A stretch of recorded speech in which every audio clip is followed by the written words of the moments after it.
My husband looked at my swollen belly and saw a helpless accessory, never realizing he was staring at the architect of his entire fortune. As he jetted off to Milan with his mistress, he thought he was untouchable, but he was actually walking straight into a $50 million trap set by the woman he left behind. He handed me the demolition button to his own empire, and I was more than ready to press it. My name is Julia Westfall, and for the last 6 months, I have lived in a glass cage worth $15 million. From the terrace of our estate in the Hamptons, the Atlantic Ocean looked like a bruising sheet of steel, churning and crashing against the dunes with a violence that matched the storm brewing inside my chest. The wind whipped my cashmere cardigan around my waist, tugging at the heavy, swollen curve of my stomach.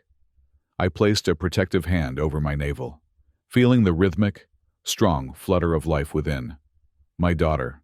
She was awake, restless, perhaps sensing that the world awaiting her was not the fairy tale her father had promised. I checked my watch. It was 7 o'clock in the evening. The dinner I had prepared, a roasted rack of lamb with the herb crust Grant claimed to love, was sitting on the marble counter in the kitchen, slowly growing cold. It was our 5th wedding anniversary, 5 years since we stood on a cliff in Santorini and promised to be partners in everything. Partners. The word tasted like ash in my mouth now. My phone buzzed on the teak table beside me. The screen lit up with his face, a photo taken 3 years ago when his smile still reached his eyes. Grant. I swiped the green button and forced my voice to remain steady, masking the tremor that had been plaguing my hands all afternoon. "Hey, honey," I said, leaning back into the outdoor sofa. "Are you close? The lamb is resting." "Jules, I am so sorry." Grant's voice came through the line, breathless and rushed. "I'm not going to make it tonight. A crisis just exploded with the Vanguardia merger. The Italians are threatening to walk if I don't get on a conference call with their board right now. You know how volatile they are." I closed my eyes. "On our anniversary, Grant." "I know, baby, I know. I feel terrible. But this deal is vital. It is the future of Sterling Dynamics. I am doing this for us, for the family." "Where are you?" I asked softly.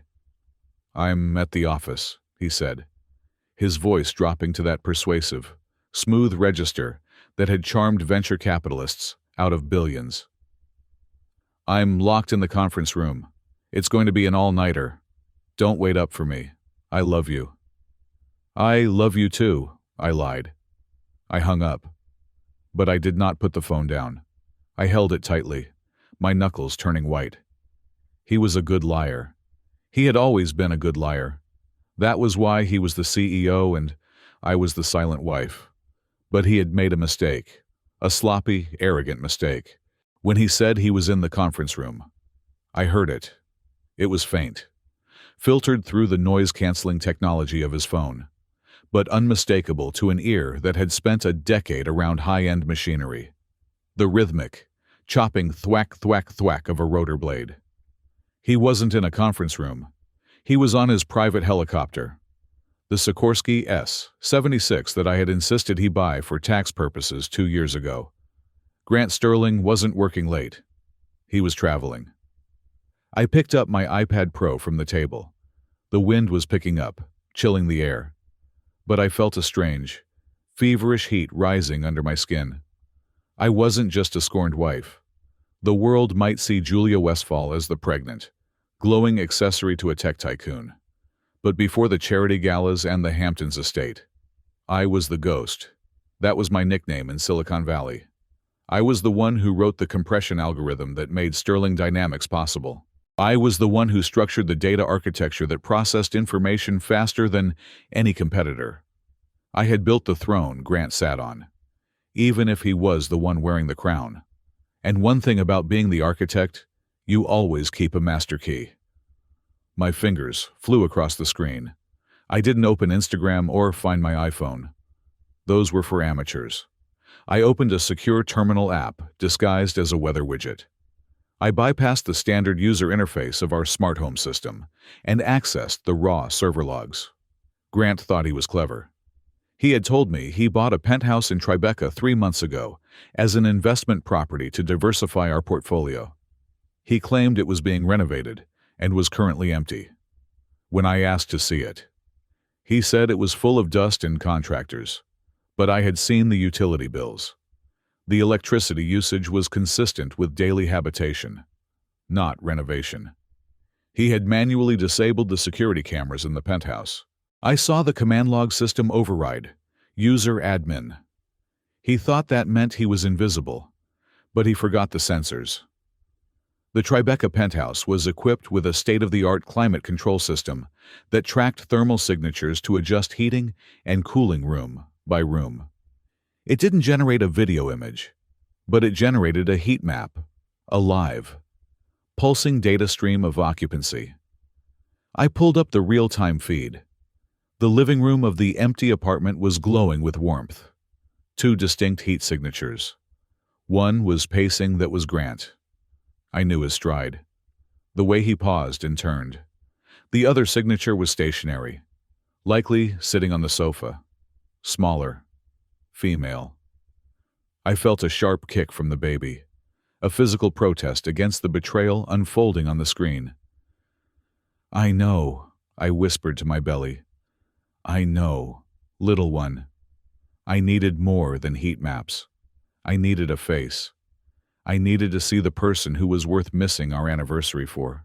I tapped into the localized network of the building. Grant had disabled the internal cameras, but he hadn't disabled the entry log of the smart lock on the front door. The door had an integrated camera that snapped a high-resolution photo of everyone who entered or exited.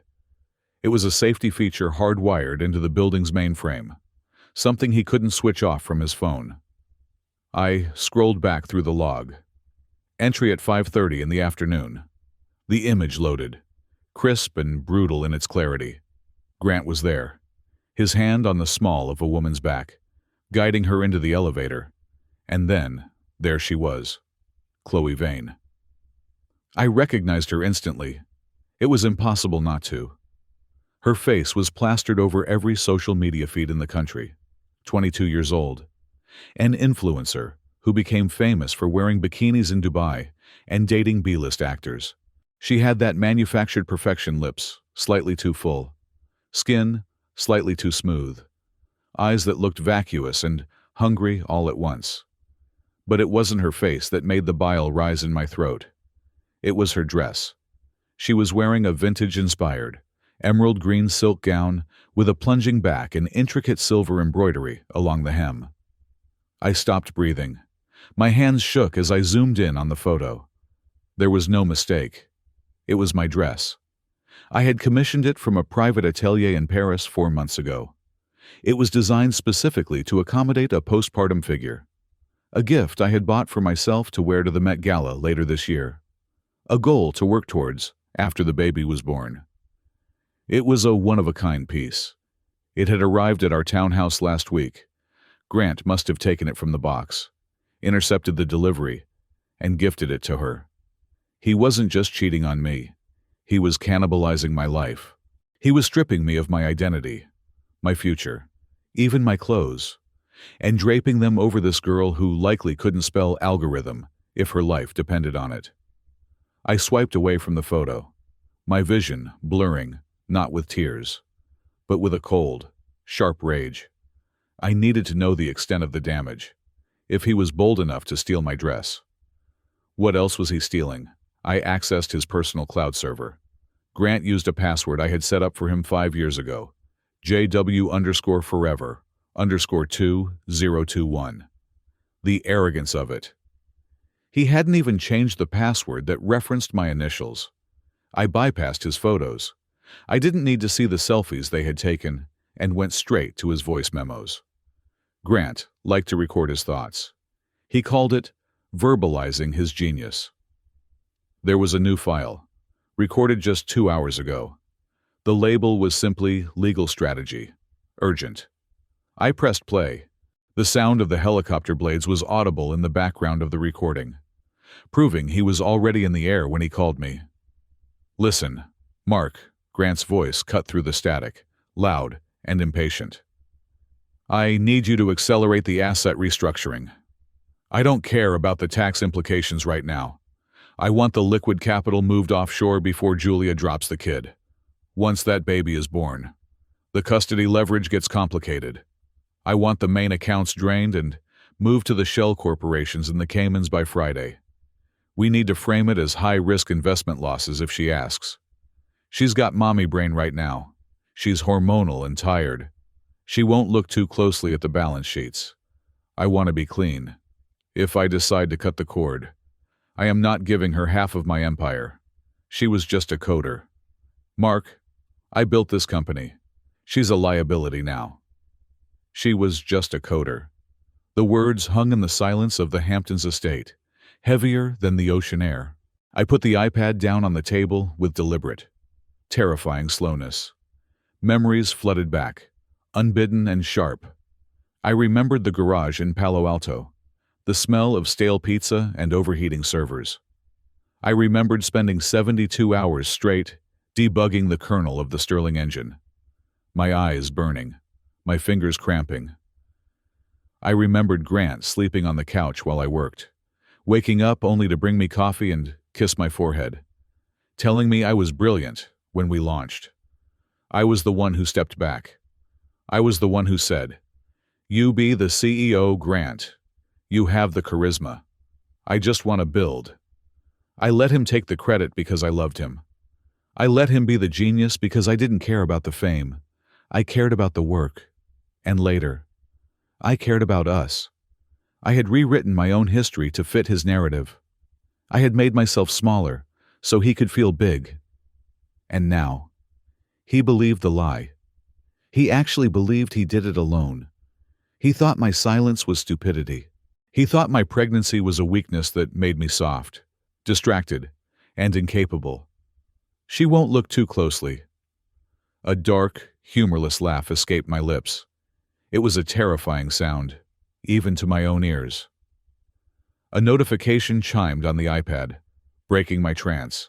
It was a calendar alert synced from his travel itinerary. Confirmed first class, Emirates. New York JFK to Milan, MXP. Departure 8 a.m. tomorrow. Passenger 1, Grant Stirling. Passenger 2, Chloe Vane. Milan, Fashion Week.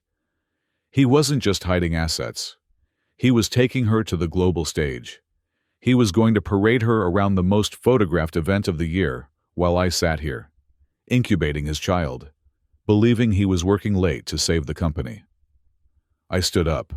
The wind had turned freezing, but I didn't feel it.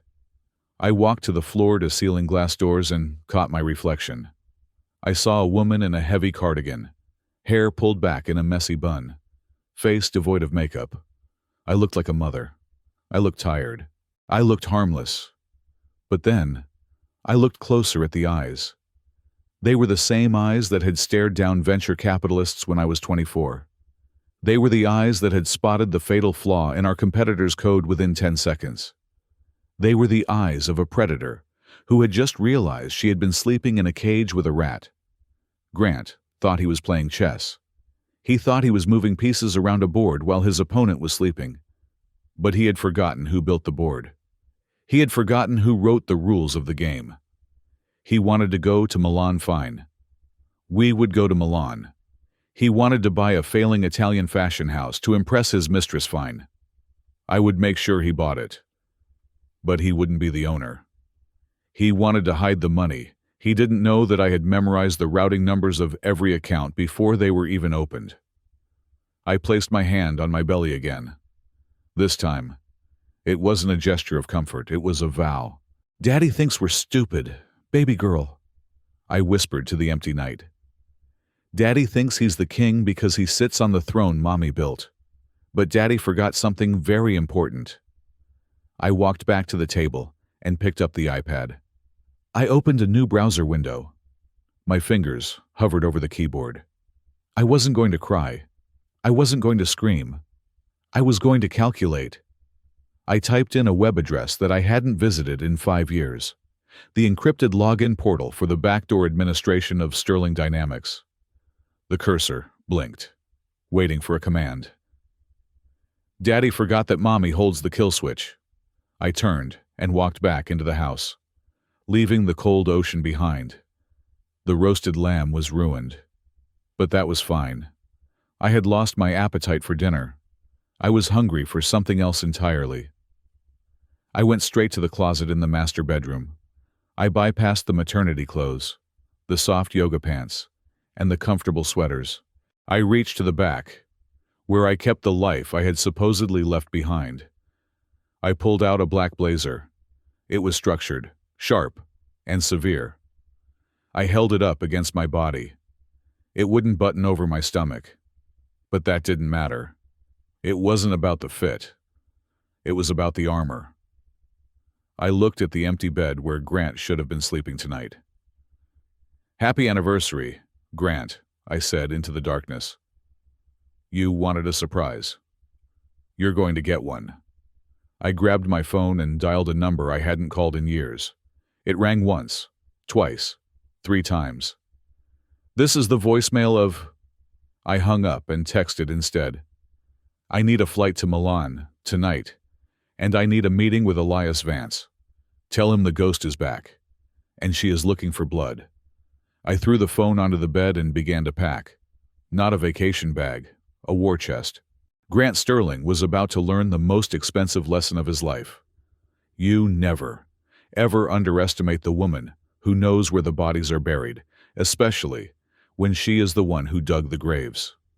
The game had changed, and as I zipped up my suitcase, the sound was like the cocking of a gun. The city of New York looked different at 3 in the morning. It was stripped of its pretense, a skeleton of steel and concrete rising into the void. My driver wanted to take me to the penthouse in Tribeca or our townhouse on the Upper East Side, but I gave him an address in Midtown that didn't appear on any of the Westfall family Christmas cards. It was an unremarkable office building on 44th Street, sandwiched between a deli and a shoe repair shop, to the world. The 22nd floor was leased by a shell company called Janus Data Solutions. To me, it was the only place left where I was still Julia the coder, not Julia, the wife. I swiped my keycard, and the lobby lights flickered on, buzzing with the hum of cheap fluorescent bulbs. The elevator ride was slow, a stark contrast to the high-speed lifts in Grant's glass tower. When the doors slid open, the air smelled of stale coffee and ozone, the scent of pure, unadulterated work. I walked into the server room. It was cold, kept at a precise 60 degrees. I didn't take off my coat. I sat down at the main terminal, a custom-built rig that I hadn't touched in 5 years.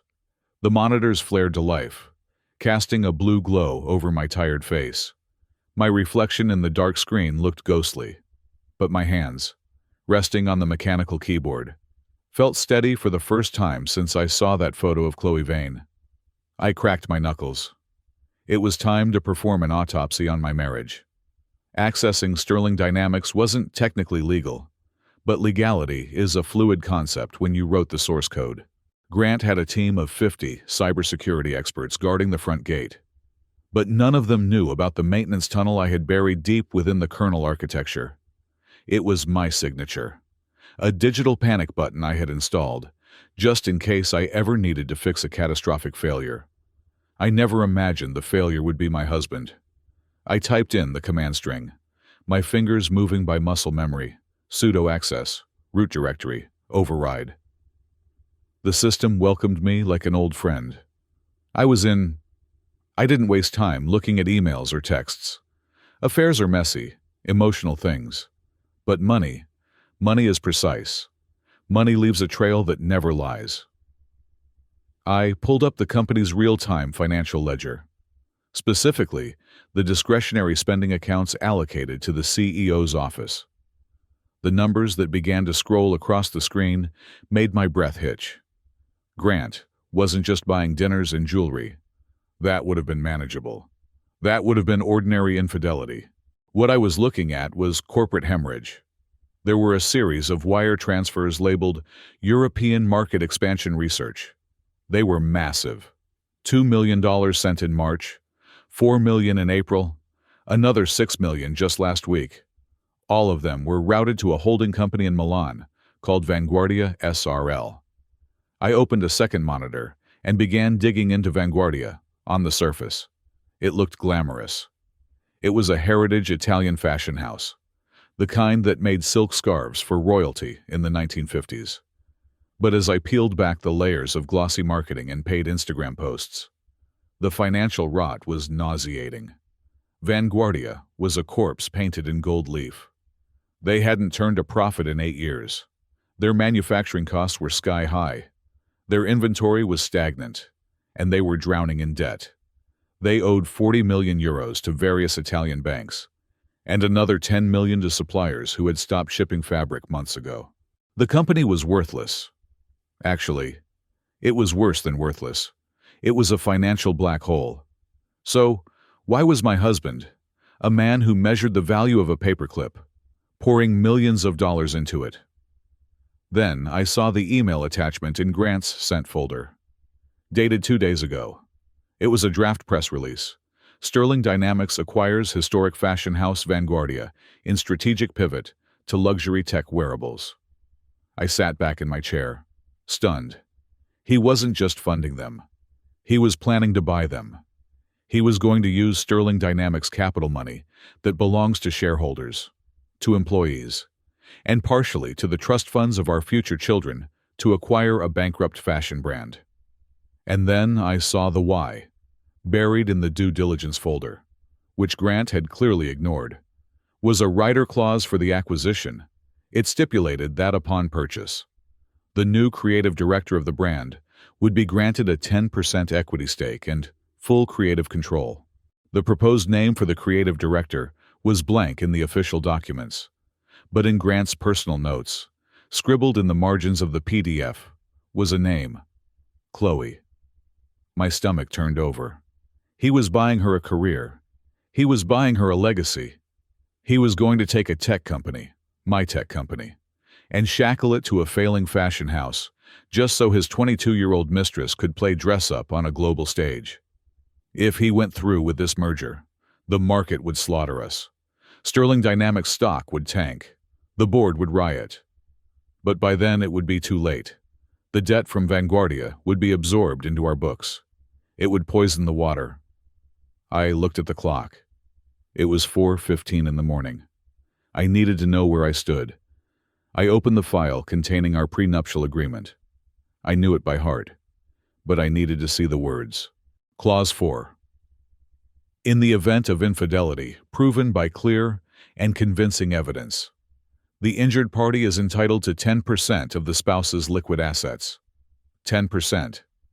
If I divorced him now, I would get 10% of his cash. But most of Grant's wealth was tied up in Sterling Dynamics stock. Clause 9.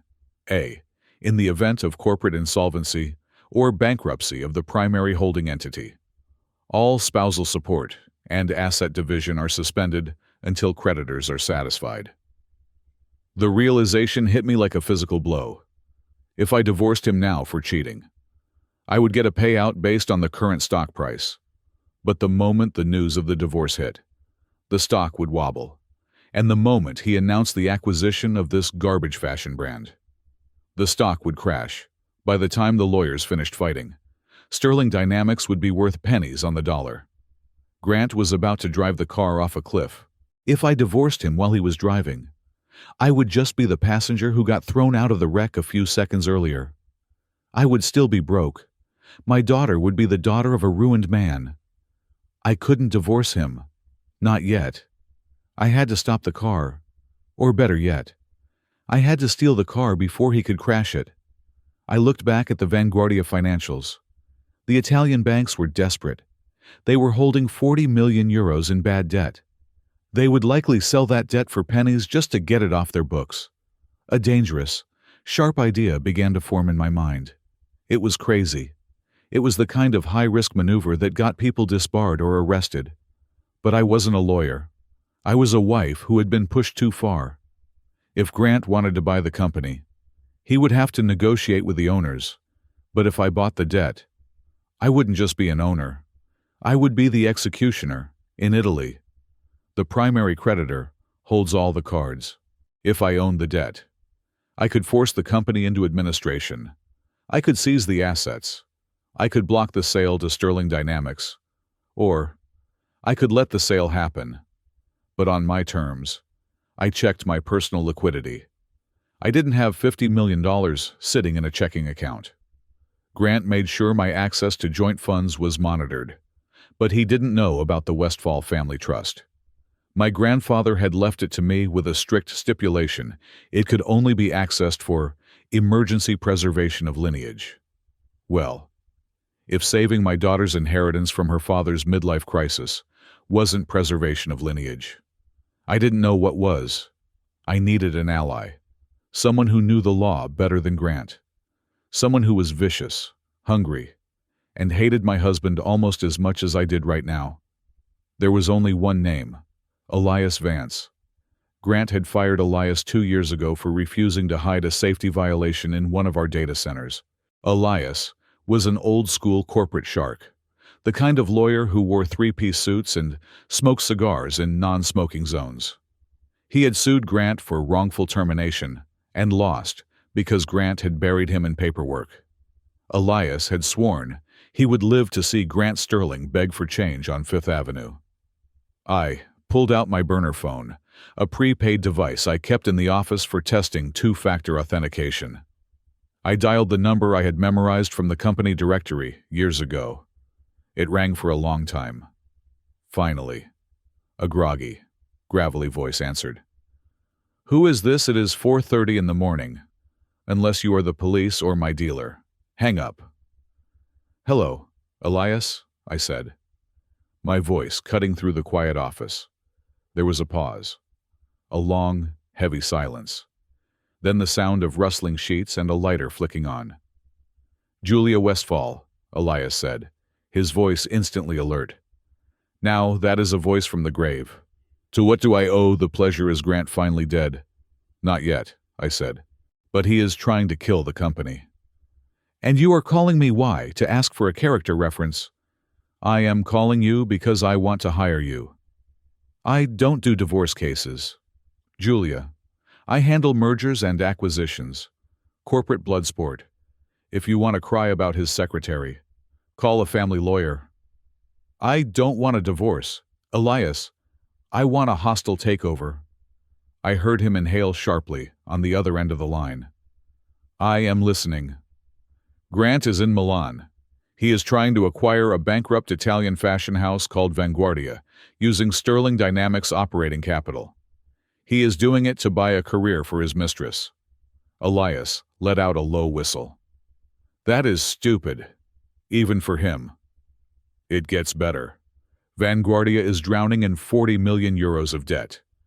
The Italian banks are panicking. I want to buy that debt. Elias, all of it." "You want to become the primary creditor?" "Yes. I want to own the paper that holds the company together. And when Grant walks into that meeting room in Milan to sign the acquisition deal, I want him to realize he isn't buying a company from the Italians. He is buying it from me. And then I squeeze him," I said, my hand resting on my stomach. "I squeeze him until he bleeds out every cent he has hidden, every share he owns, and every shred of dignity he has left." Silence stretched between us again. I could practically hear Elias smiling through the phone. It was a shark's smile. "Julia," he said softly, "I always said you were the brains of the operation. Where are you?" "I am at the Ghost office, Midtown." "I can be there in 20 minutes. Bring the financials." "And Julia?" "Yes. Bring the checkbook. This is going to be expensive." "I don't care about the cost," I said, staring at the screen where Grant's face smiled back at me from a corporate profile picture. "I just want the receipt." I hung up the phone. The baby kicked again, stronger this time. I looked down at the dark swell of my belly under the desk. "Don't worry," I whispered. "Mommy just hired a hitman." I turned back to the screen. I had 20 minutes before Elias arrived. I began to download everything, every ledger, every email, every secret Grant thought he had buried. I was not just auditing the company. I was auditing his soul, and I was finding him bankrupt. The morning sun was just starting to crack the horizon over the East River, painting the sky in bruises of purple and red. It was a warning. A storm was coming. And for the first time in my life, I wasn't running for shelter. I was the one bringing the rain. My phone buzzed again, just as I was printing the last of the financial records. It was Elias. "Change of plans," his voice scraped through the speaker. "The janitor at your building is on the payroll of Sterling Dynamics Security. I saw him text someone when you walked in. If I come up there, we are burned before we light a single match. Meet me at the Greeks on 10th Avenue. 10 minutes. Don't let the door hit you on the way out." I grabbed the stack of papers, shoved them into my oversized tote bag, and took the freight elevator down. The Greeks was the kind of 24-hour diner that served coffee that tasted like battery acid and eggs that had been waiting for a purpose since the Reagan administration. It was 3 o'clock in the morning, the hour of the wolf, when the city belonged to the desperate and the dangerous. I fit right in. I sat in a booth with peeling red vinyl, my back to the wall, hugging my coat around my pregnant belly. When Elias Vance walked in, the air in the room seemed to drop 10 degrees. He hadn't changed much in 2 years. He still wore bespoke Italian suits that cost more than the diner's annual revenue, and his silver hair was slicked back with predatory precision. He didn't look like a lawyer. He looked like a cleaner for the mob. He slid into the booth opposite me, ignoring the sticky table. He didn't say hello. He just pointed a manicured finger at my stomach. "You look terrible, Julia, glowing, but terrible. Flattery will get you nowhere." "Elias," I said, sliding the file folder across the table. "Read." He ordered a black coffee without looking at the waitress and opened the file. For 5 minutes. The only sound was the rustling of paper and the hum of the refrigerator unit behind the counter. I watched his eyes scan the columns of numbers, the wire transfers, the debt ratios of Vanguardia. His expression didn't change, but a small vein in his temple began to throb. "He is an idiot," Elias said finally, closing the file. "He is trying to plug a 40 million euro hole with corporate equity. This isn't an acquisition. It is a suicide pact." "He thinks he is buying prestige," I said. "He thinks Chloe Vane is his ticket to the Met Gala." "Chloe Vane," Elias sneered the name. "The Instagram girl. I have seen better acting in insurance commercials." He looked at me, his gaze sharpening. "So, the plan. You want to buy the debt? Do you have any idea how much capital that requires? The Italian banks will want cash. Julia, hard, liquid cash. Today?" "I have it," I said. "Bullshit. Grant has your joint accounts locked down tighter than a drum." I checked. "Not the joint accounts," I said, leaning forward. "The Westfall Trust?" Elias froze. He knew about the trust. Everyone in high finance knew rumors of the Westfall Trust. The legendary dead man's hand, established by my grandfather. A steel magnate who didn't trust banks or husbands. "Julia," Elias said, his voice dropping to a whisper. "That fund is untouchable. It is the nuclear option. That is your safety net. That is your daughter's entire future. If you liquidate that trust to buy a failing Italian fashion house and this goes south, you are destitute. You will be on the street. I am not betting the baby's inheritance." "Elias," I said, my voice steady. "I am buying her a crown. You are emotional. You are hurt. This is grief talking."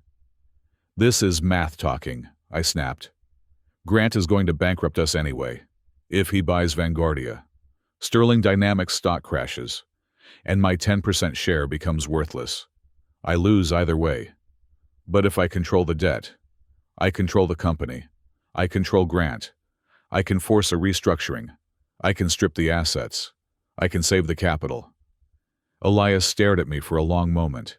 Then, slowly, a grin spread across his face. It was not a nice smile. It was the smile of a wolf, seeing a wounded deer and realizing the deer had a machine gun. "You are crazy," he said. "I love it." He pulled a legal pad from his briefcase. "We need a shell company. Something that sounds boring and corporate. Something that doesn't scream, vengeful wife." "Nemesis Holdings," I said. Elias paused. Pen hovering. "Nemesis. The goddess of divine retribution. A bit on the nose. Isn't it? Subtlety is for people who have time. I don't have time. Nemesis Holdings it is." He wrote it down.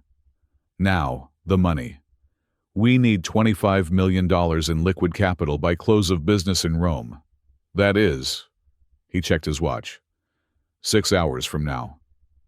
I have $15 million in the trust that is immediately accessible," I said. "I need another 10. Where are you going to get $10 million before sunrise?" "I inherited 3 brownstones in Brooklyn and a commercial lot in Long Island City from my aunt last year. They are debt-free. Real estate takes months to sell. Not if you sell it for 60 cents on the dollar to the cash for home sharks," I said.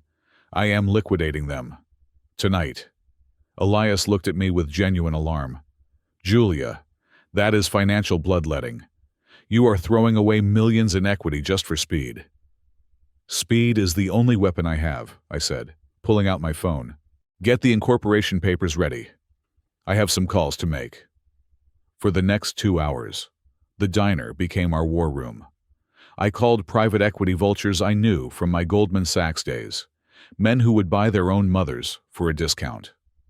I offered them prime New York real estate at fire sale prices. They didn't ask questions. They smelled blood. And they bit. By 5 o'clock in the morning, I had verbal agreements for $10.5 million, with wire transfers scheduled to hit the escrow account by noon. My phone pinged. A notification from Instagram. I opened it. A photo of Grant and Chloe. They were in the first-class lounge at JFK, holding flutes of champagne. Grant looked triumphant. His arm draped possessively over Chloe's shoulders. Chloe was beaming, holding up a boarding pass. The caption read, "Taking off for Milan with my love. Big things coming. Power couple Fashion Week Empire." I felt a kick in my ribs. My daughter was awake. "Look at them." I showed the phone to Elias. He glanced at it and snorted. He looks like a man who just won the lottery, not realizing the ticket is a forgery. "Wait," I said, zooming in on the photo. "Look at her phone." Chloe was holding her phone in her left hand, the screen facing the camera mirror. It was blurry, but I could make out an app interface. It wasn't Instagram. It wasn't WhatsApp. It was a black screen with lines of green code. "Elias," I said, my heart rate spiking. "Why is an Instagram model running a terminal emulator on her phone?" Elias squinted. "Maybe it is a game matrix filter."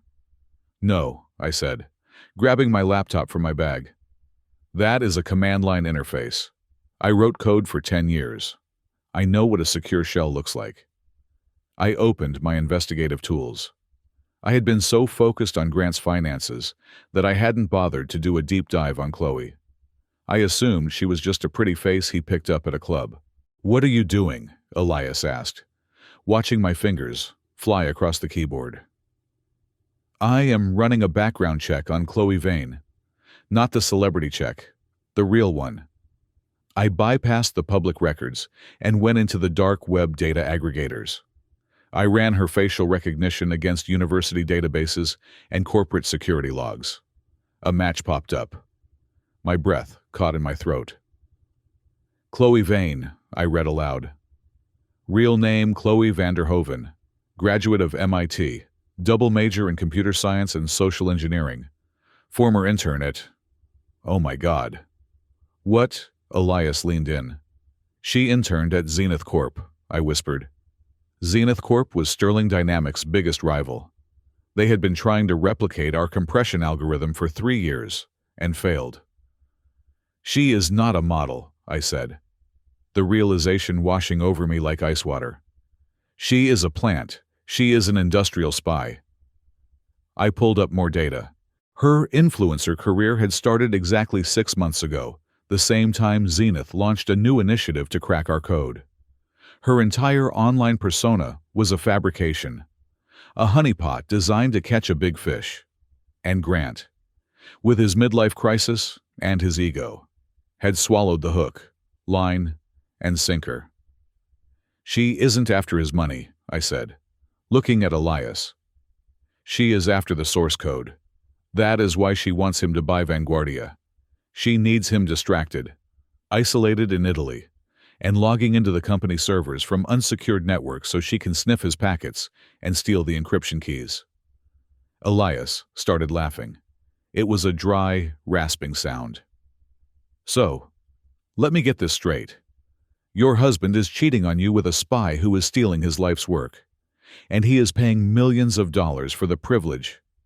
He is handing her the keys to the castle, I said. If she gets that code, Sterling Dynamics is finished. The stock goes to zero. My daughter gets nothing. We have to warn him, Elias said, though he didn't look like he wanted to. Fiduciary duty to the shareholders, Julia. No, I said. If I warn him now, he won't believe me. He will think I am a jealous wife making up stories. He is in love with her, or at least in love with how she makes him feel. He needs to see it. He needs to lose everything before he can see anything. At that moment, thousands of feet in the air, Grant's phone was buzzing. I knew this because I was monitoring his notifications. A text message from Brad Rogers, our personal banker at Chase. Mr. Sterling, urgent. We are seeing massive liquidation of assets from the Westfall Trust and Julia's personal real estate holdings.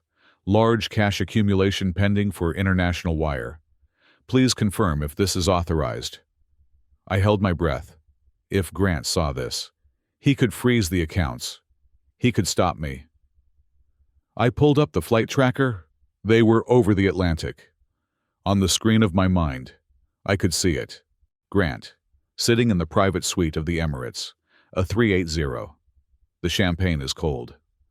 Chloe is giggling, tracing a finger down his arm. His phone buzzes on the console. He glances at it. He sees banker. He looks at Chloe, he thinks. I don't want to ruin the mood. He flipped the phone over. I watched the read receipt status on the banking alert remain gray, unread. He ignored it, I said, letting out a breath I didn't know I was holding. He is too busy celebrating. Elias clapped his hands together. Then we are a go. The papers are ready. He slid a heavy stack of documents across the sticky table. The articles of incorporation for Nemesis Holdings.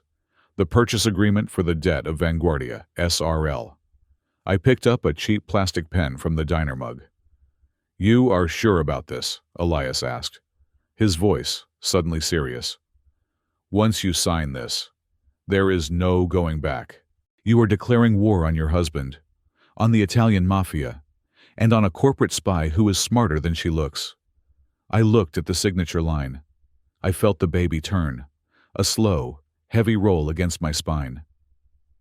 Grant wanted a trophy wife, I said, pressing the pen to the paper. He forgot that trophies are made of metal, and metal is hard. I signed my name, Julia Westfall, CEO, Nemesis Holdings. Let's go shopping, Elias, I said, standing up. I have a fashion house to buy. Outside. The sun had fully risen. The city was waking up, oblivious to the fact that a war had just been declared in a booth at a 10th Avenue diner. Grant was flying toward Milan, thinking he was a king. He didn't know that the queen had just moved her rook, and checkmate was only a matter of time. The private jet touched down at Malpensa Airport in a haze of golden afternoon light.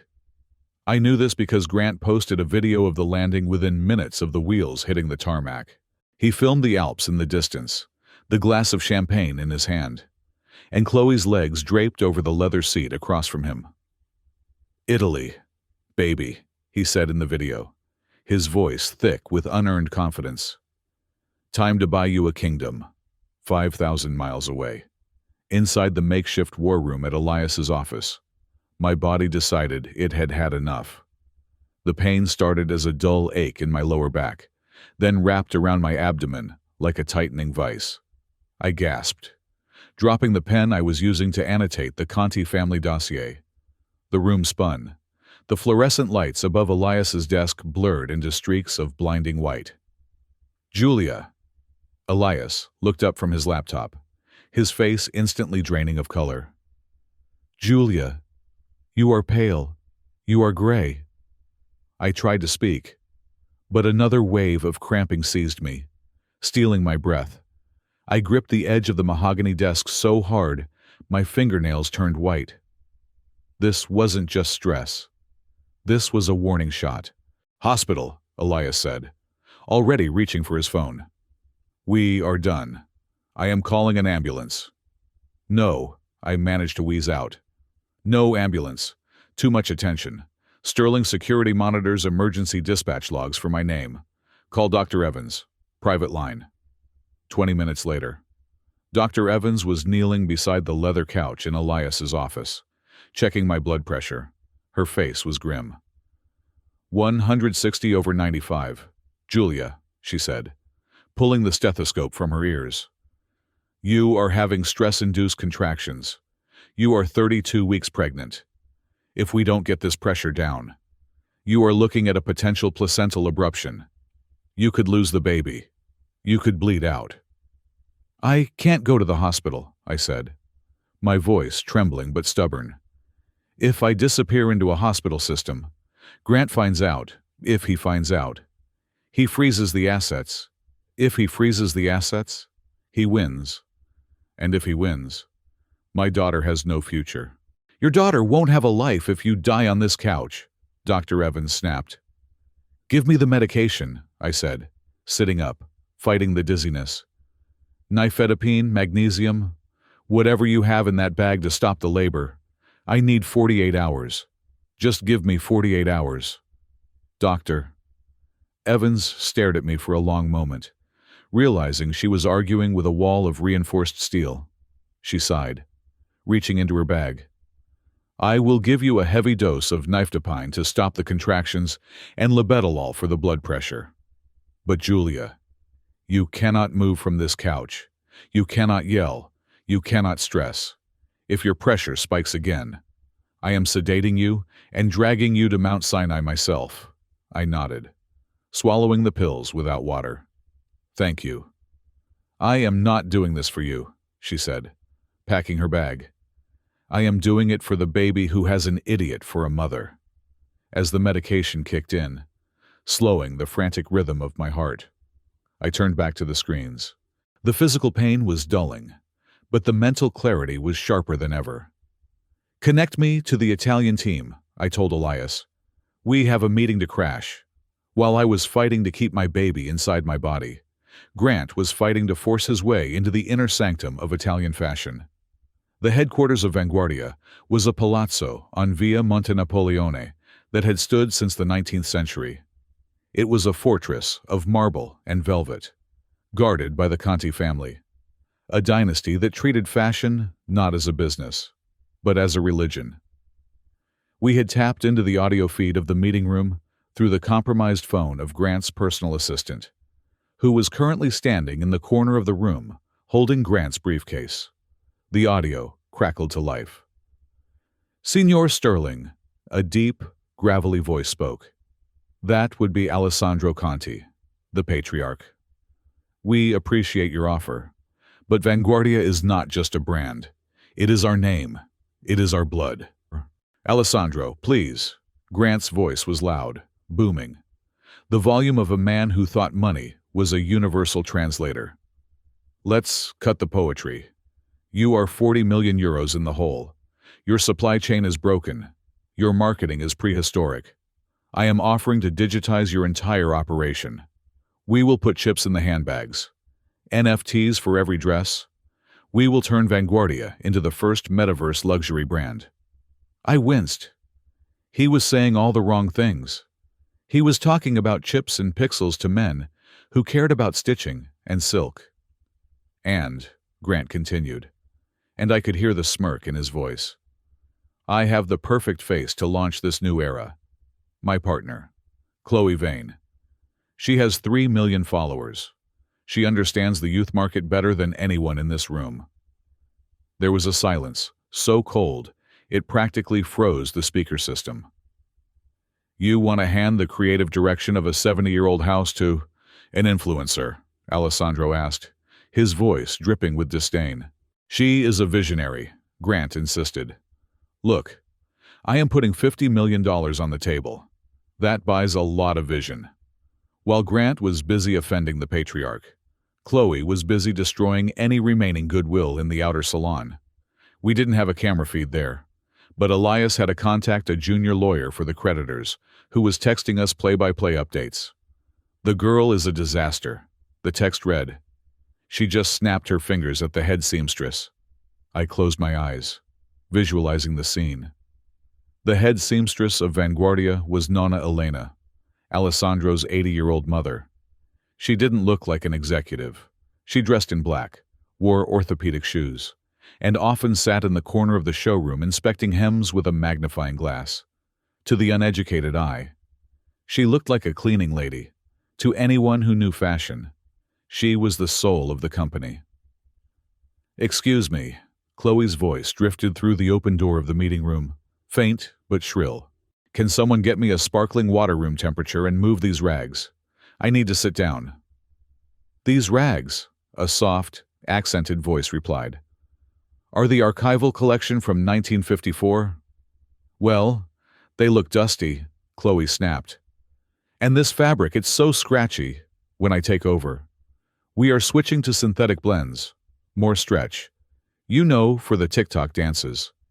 Inside the meeting room, the temperature dropped another 10 degrees. Alessandro Conti had heard her. Synthetic blends, Alessandro repeated, looking at Grant. For the TikTok dances. She is young, Grant said dismissively. She disrupts. Disruption is messy, Alessandro, but it is profitable. We are not looking to be disrupted. Mr. Sterling, Alessandro said. Standing up, the sound of a chair scraping against the parquet floor was sharp. We are looking to be saved. There is a difference. Money saves everything, Grant said. I have the check. Do you have the pen? Or do you want to explain to your creditors why you turned down a lifeline? Alessandro hesitated. That was the tragedy of it. He hated Grant. He despised what Grant represented. But he was desperate. The banks were calling every hour.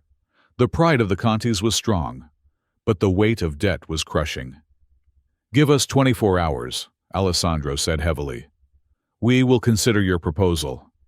Make it 12, Grant said. I have a dinner reservation at Da Giacomo. The audio feed cut out as they left the room. He almost lost them, Elias said, looking at me. But money talks. They are going to sign. They have no choice. They have a choice, I said, pulling the blanket tighter around my shoulders. They just don't know it yet. I adjusted the lighting on my laptop. I put on a layer of lipstick to bring some color back to my face, and I smoothed my hair.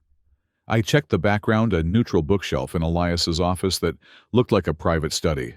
I looked professional. I looked calm. I did not look like a woman who had just taken enough medication to tranquilize a horse. Dial the number, I told Elias. Video call, direct to Alessandro's private line. The screen rang. Once, twice. The face of Alessandro Conti appeared. He looked exhausted, older than his 60 years.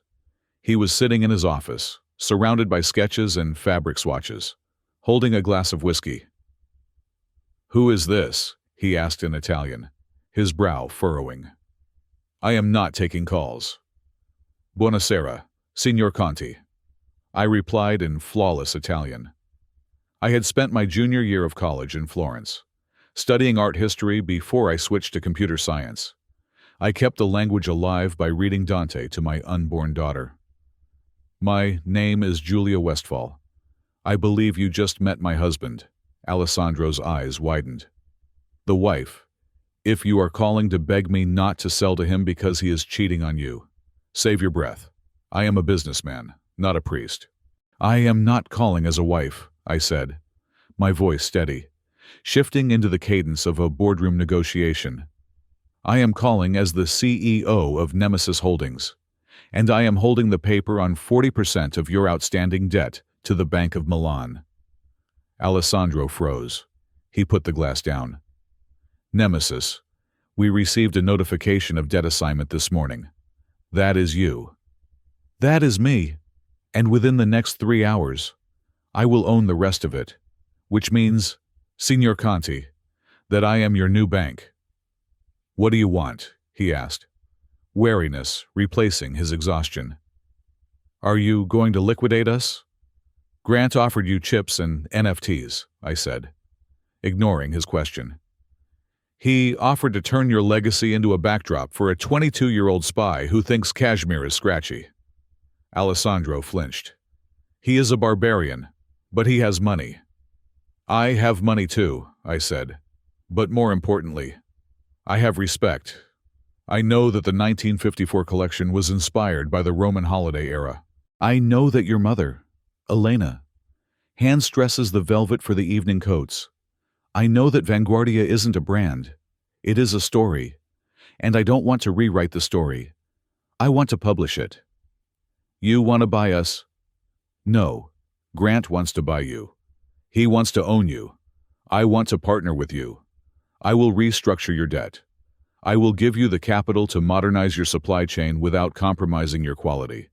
And I will leave the creative control exactly where it belongs with the Conti family. And what is the catch? Alessandro asked. Americans always have a catch. The catch, I said, leaning into the camera, is that you sell the company to Grant. Alessandro looked confused. I don't understand. You just said, you sell it to him, I repeated. But you sell it with a very specific clause in the contract. A clause that acknowledges Nemesis Holdings as the primary lien holder. You take his money. You let him think he has won. You let him stand on that stage tomorrow night. And then, when the debt matures, which I will accelerate to exactly 5 minutes after the fashion show begins, I will step in. You want to humiliate him, Alessandro realized. I want to teach him that value isn't something you can just buy, I said. He insulted your mother. He insulted your heritage. And he insulted me. We have a common enemy. Alessandro, help me destroy him. And I will give you your company back, debt-free, with a 10-year investment plan. Alessandro stared at me through the screen. He looked at the whiskey in his glass. Then at the portrait of his father on the wall behind him. He was weighing the humiliation of selling to Grant against the vindication of seeing Grant destroyed. The girl, Alessandro said softly. The one with the phone. She looked at my mother like she was trash. She is not just a girl, I said. She is a corporate spy sent to steal my husband's technology. If Grant buys your company, she will hollow it out and leave you with nothing but a shell. I am the only one offering you a shield. A long silence stretched between New York and Milan. I felt a contraction starting, a tightening low in my belly. I held my breath, keeping my face perfectly still, fighting the urge to grimace. Alessandro saw something in my eyes. Maybe he saw the pain. Maybe he saw the steel. You speak Italian with a Florentine accent, he noted unexpectedly. I learned to appreciate beauty there, I said. And I learned how to protect it. Alessandro picked up his glass and raised it to the camera. Grant Sterling walked in here like a king, he said. But he forgot that Italy killed its kings a long time ago. Send me the contract, Signora Westfall. We will dance to your music. Grazie, I whispered. The screen went black. I slumped back against the leather cushions, the adrenaline draining out of me, leaving only the throbbing ache of my body. He agreed, Elias asked. looking up from his stack of documents. He agreed, I said, closing my eyes. Now we just need to survive the night. You need to sleep, Elias said. The show is in 24 hours. I can't sleep, I murmured, my hand resting on my daughter. I have to write a speech. If I am going to walk onto a runway in Milan, I need to make sure I don't trip over the wreckage I am about to create. Outside the window, New York was dark and rainy. But in my mind, I was already under the bright lights of Milan, wearing a red dress, waiting for the spotlight to find me. The turbulence was over. Now, we were just waiting for the crash. The most dangerous weapon in finance is not interest rates or regulation. It is a whisper. A single, well-placed whisper can topple a bank, destroy a merger, or turn a billionaire into a pariah before his morning coffee has cooled. I sat in the dim light of Elias's office, my laptop screen glowing like a campfire in a dark forest. My body was still aching, the remnants of the contractions pulling at my lower back. But my mind was icy clear. I wasn't just observing the game anymore. I was rewriting the rules of engagement. Are you sure about this? Elias asked, watching me type. He was packing a sleek leather briefcase with the documents we had drafted, the lethal paper trail that would bind Vanguardia to Nemesis Holdings. Once you release this into the wild, you cannot call it back. It will cause a run on Sterling Dynamics stock. You are hurting your own portfolio. I am pruning a dying tree, I said, my fingers hovering over the enter key. If I don't cut off the infected limb, the whole thing rots. Grant needs to feel the walls closing in. He needs to be desperate. A comfortable man makes safe choices. A desperate man makes mistakes. I was logged into an anonymous, encrypted chat room used by high-frequency traders and hedge fund managers. It was a digital Shark Tank where rumors were currency. I didn't need to write a manifesto. I just needed a question. I typed hearing noise about an SEC probe into Sterling Dynamics regarding inflated user metrics and offshore liquidity. Anyone seeing the subpoena yet? I hit send. Then I logged out and closed the laptop. It is done, I said. Now we wait, Elias said, checking his watch. Market opens in New York in 2 hours. But in Milan, it is already afternoon. The rumor will travel faster than light. It took exactly 45 minutes. On the monitor displaying Grant's communications, the dashboard lit up like a Christmas tree. Calls were flooding in from his board of directors, his CFO, and his public relations team. I put on my headphones and tuned into the audio feed from Grant's hotel suite in Milan. What do you mean the stock is pre-market trading down 8%? Grant's voice was a shrill bark.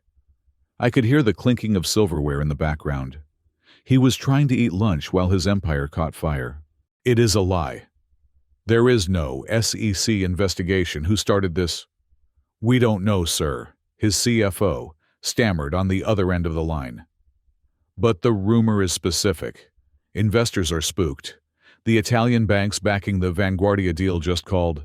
They are putting a hold on the credit line until we issue a formal denial and provide audited proof of liquidity. They can't freeze the credit line, Grant screamed. I am signing the deal in 3 hours. I have the press conference scheduled. Do you know how stupid I will look if the check bounces? Grant, calm down. Chloe's voice cut in. She sounded bored, not worried. You are stressing me out. This risotto is getting cold. Shut up, Chloe, Grant snapped. The banks are freezing the money. So use your own money, she said. The sound of her fork scraping the plate echoing in my ears. You are a billionaire, aren't you? Or was that just a line you used to get me into bed? I smiled. It was a cruel, perfect question. Chloe knew exactly which buttons to push. She was playing her part perfectly, even if she didn't realize she was part of my play.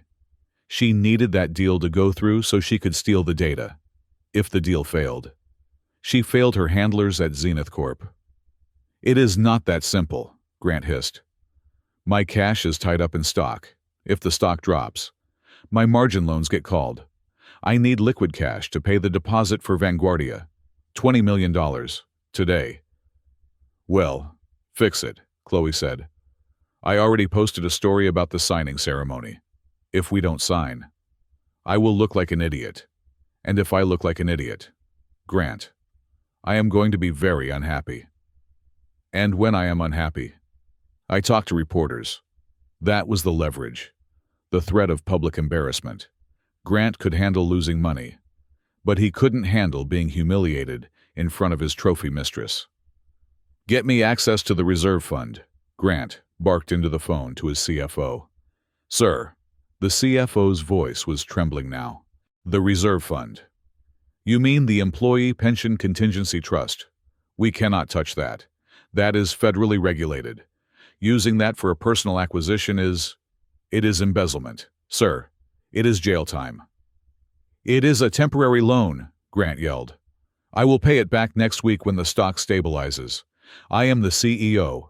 I decide what is a contingency. This acquisition is critical to the company's survival, so it is a valid use of funds. Do it. Transfer $20 million to the Vanguardia escrow account. Now.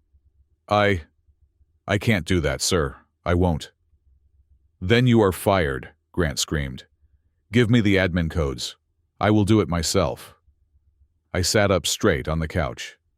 This was it. The moment I had been waiting for. Are you recording this? I asked Elias. Every packet, every keystroke, Elias said. His eyes glued to the screen. He is logging into the secure admin portal. He is bypassing the dual authorization protocols using his master override. On my screen, I watched the tragedy unfold in real-time code. Grant Sterling, the genius of Silicon Valley, was typing his own prison sentence. Command transfer funds.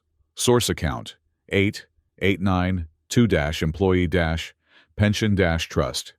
Destination Vanguardia SRL. Escrow. Amount $20 million USD. Authorization CEO override. He hesitated for a second. I wondered if he thought about the engineers who had worked for him for 10 years. The janitors. The receptionists whose retirement savings he was raiding to buy a dress shop for a spy.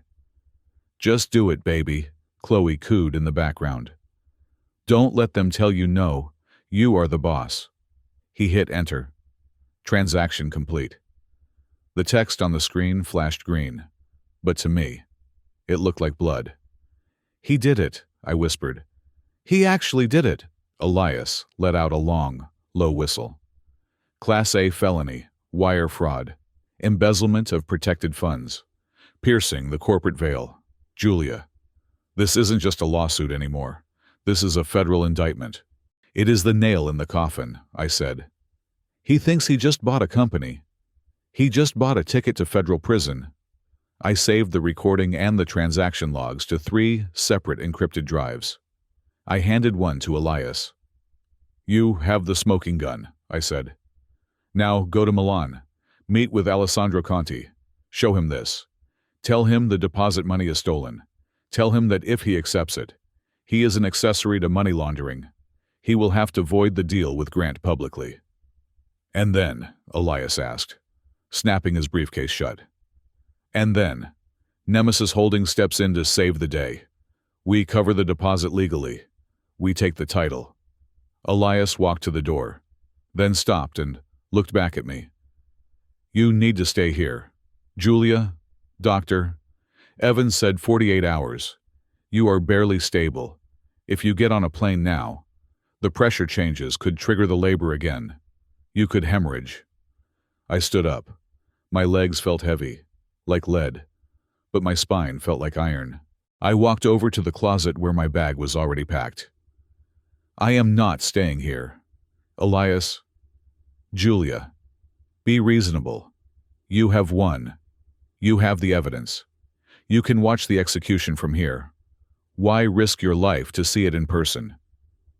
Because he needs to see me, I said, putting on my coat.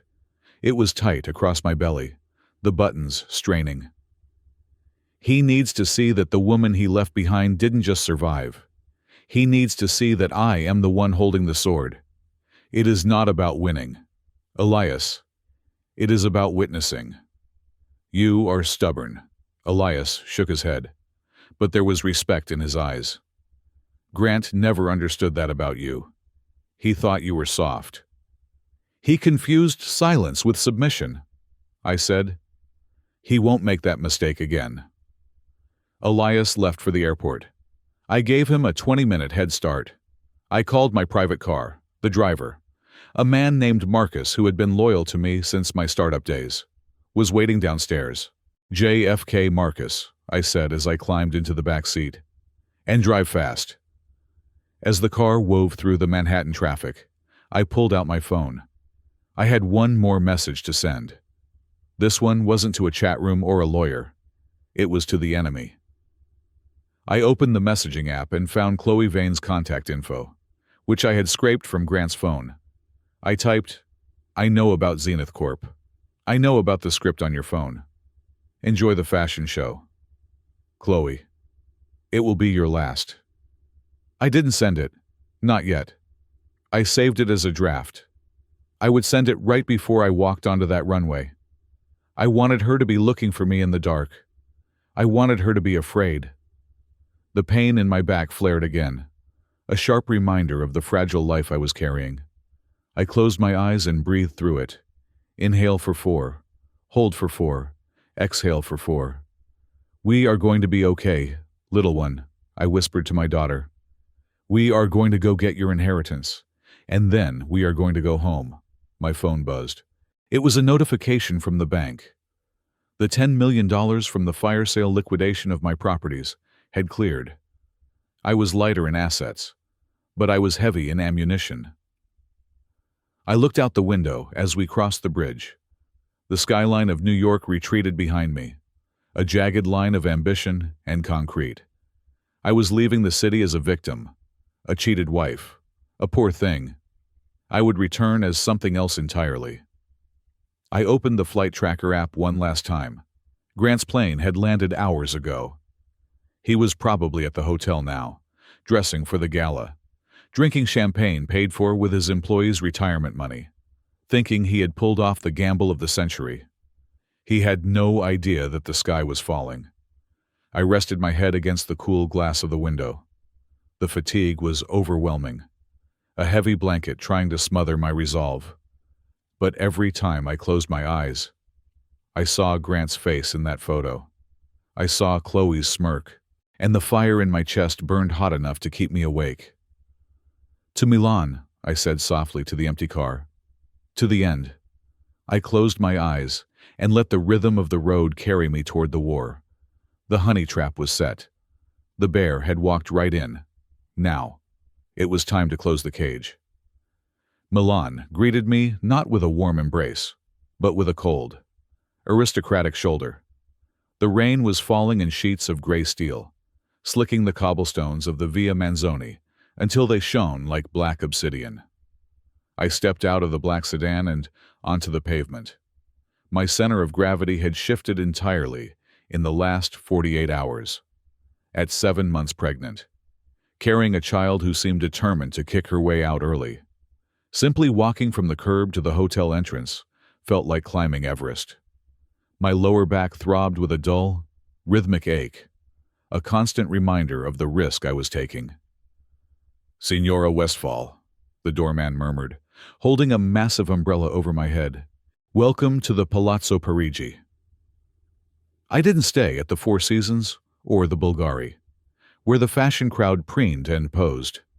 I chose the Palazzo Parigi because it was discreet, expensive, and filled with old European money, the kind of people who valued privacy over publicity. I walked through the lobby, my hand resting protectively on my stomach. I was wearing a black cashmere coat that cost $4,000, buttoned tight to conceal as much of my shape as possible. I didn't look like a scorned wife. I looked like a widow in mourning, which, in a way, I was mourning the man I thought my husband was, up in my suite. I collapsed onto the velvet sofa without taking off my coat. The room was opulent, filled with white lilies and gilded mirrors, but it felt like a bunker. "Status," I said to the empty room. I pulled up the surveillance feed on my tablet. While I was nursing a high-risk pregnancy in a silent hotel room, Grant and Chloe were hosting the Vanguardia Rebirth Gala at a rented villa near the Duomo. The video feed from the party was nauseatingly high definition. The room was packed with models, editors, and hangers-on, all drinking champagne that Grant had paid for with stolen pension funds. And there, in the center of it all, was Chloe. She was wearing a white dress that looked suspiciously like a wedding gown, cut low enough to be scandalous and high enough to be expensive. On her left hand, flashing under the strobe lights, was a ring. It was a canary yellow diamond, at least 10 carats. I zoomed in. I recognized that stone. It was from the Sterling family vault.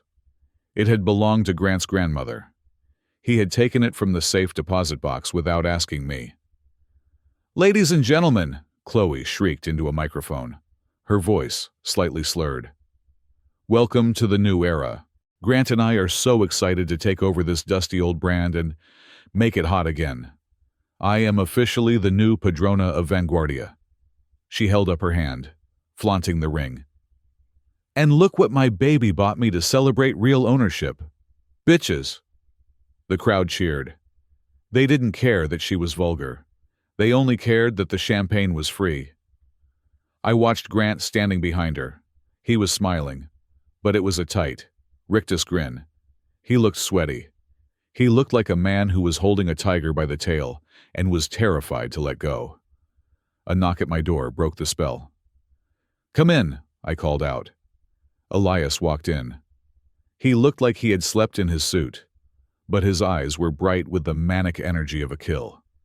He was holding a thick leather folder. "Turn off the video, Julia," he said, pouring himself a glass of water from the carafe on the table. "You don't need to watch the circus when you own the tent." "Did they sign?" I asked. Sitting up.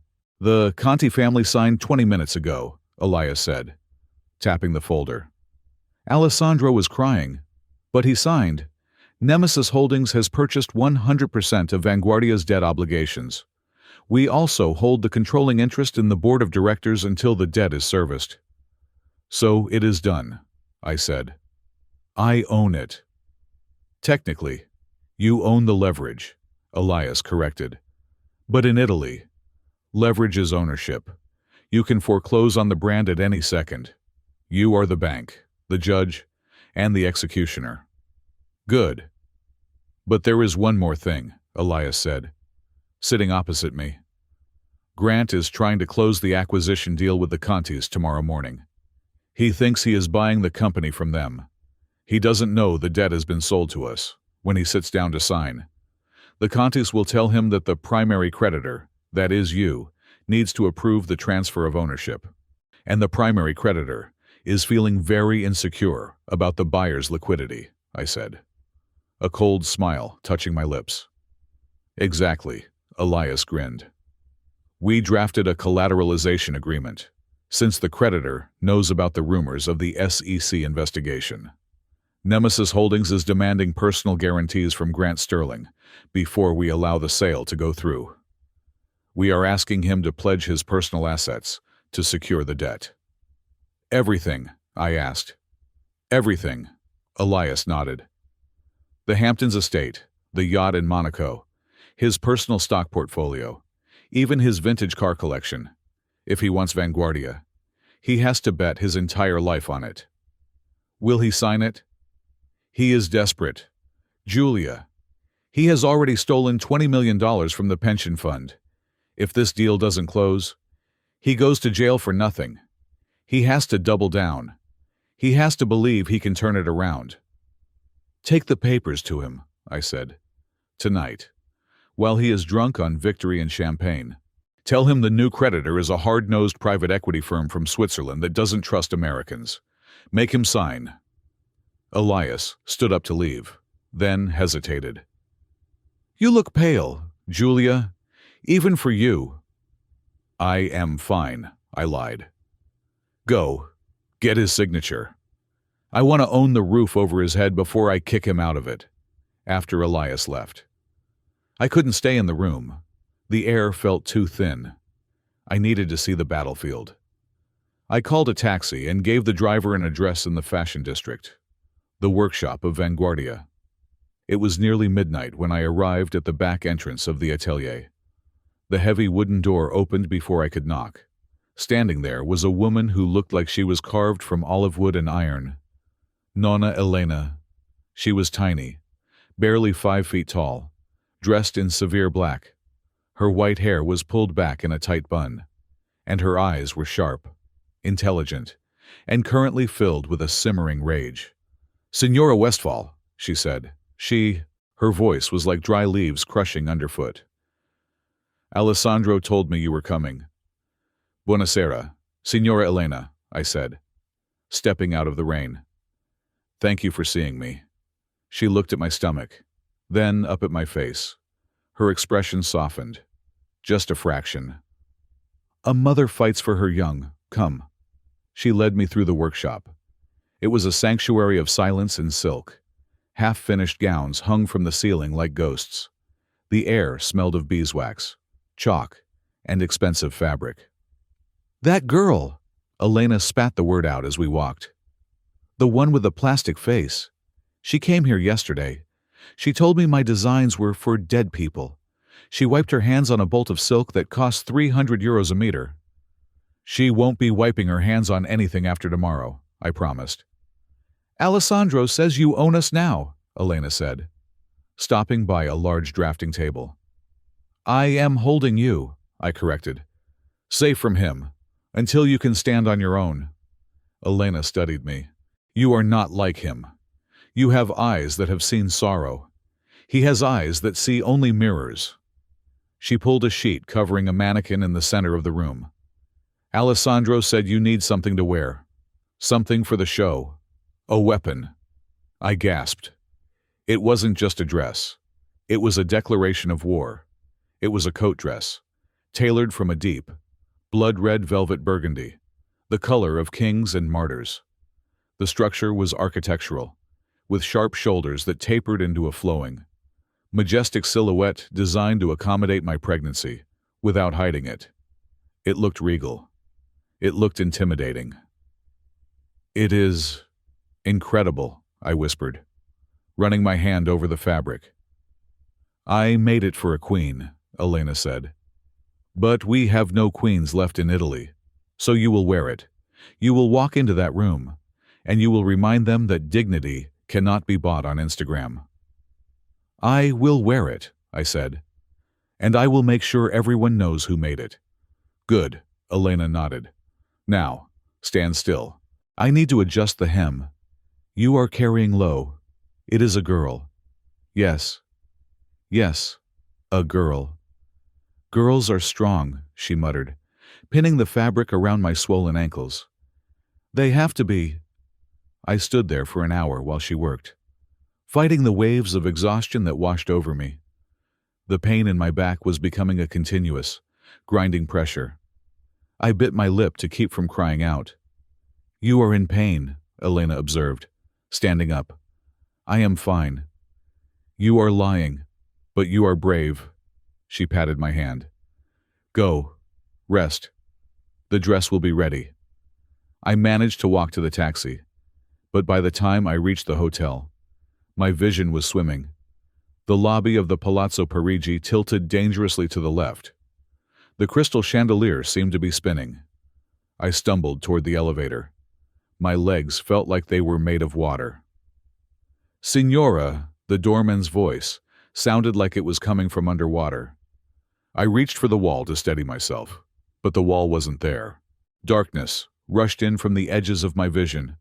The last thing I felt was the cold marble floor hitting my shoulder, and a sharp, terrifying cramp ripping through my abdomen. When I opened my eyes, I was on the floor of my hotel suite. I had been carried up. Dr.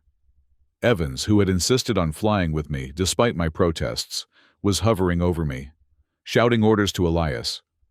"Her blood pressure is critical, 180/110. She is going into eclampsia. Call the hospital, Elias yelled, pulling out his phone. No, I rasped, grabbing Elias's wrist. My grip was weak, but my eyes were wide open. Julia, you passed out, Elias shouted, his composure finally cracking. You could have a seizure, you could die. If you call an ambulance, Grant finds out, I wheezed, struggling to sit up. If he finds out, he stops the signing. To hell with the signing, Elias roared. We are talking about your life. I am not dying, I said, forcing air into my lungs. I just need the medicine, double the dose. I cannot give you more, doctor, Evans argued. It will stop your heart. Then let it stop, I screamed back, the force of it surprising even me. I did not come this far to lose because I fainted. Give me the stabilizers. Hook me up to the IV here. Do not take me to a hospital. And do not call Grant. Elias looked at Dr. Evans. The doctor looked at me, seeing the madness and the resolve in my eyes. If she seizes, Dr. Evans said quietly to Elias. We call 911, no debate. Fine, Elias said. He looked down at me, his face pale. You are terrifying, Julia. Did he sign? I asked, my voice barely a whisper. Elias reached into his jacket pocket and pulled out a document. It was crumpled, but the signature at the bottom was bold and arrogant. Grant Sterling. He signed, Elias said. He pledged it all. The house, the boat, the stocks. He thinks it is just a formality for the Swiss bankers. I closed my eyes, letting the IV fluid drip ice cold into my veins. Good, I breathed. Now he is homeless. He just doesn't know it yet. I lay there on the sofa, the red velvet dress hanging on the door of the wardrobe like a silent sentinel. The sun would rise in 4 hours. The show would begin in 12. I placed my hand on my stomach. The baby was quiet now. Hold on, I whispered into the darkness. Just one more day. Mommy has one more thing to do. I drifted into a fitful, medicated sleep, dreaming of flashing lights and falling crowns. The trap was sprung. The prey was secured. Tomorrow, the hunter would finally step out of the shadows. The countdown to destruction is not loud. It is not a ticking clock or a siren. It is the silence of a held breath.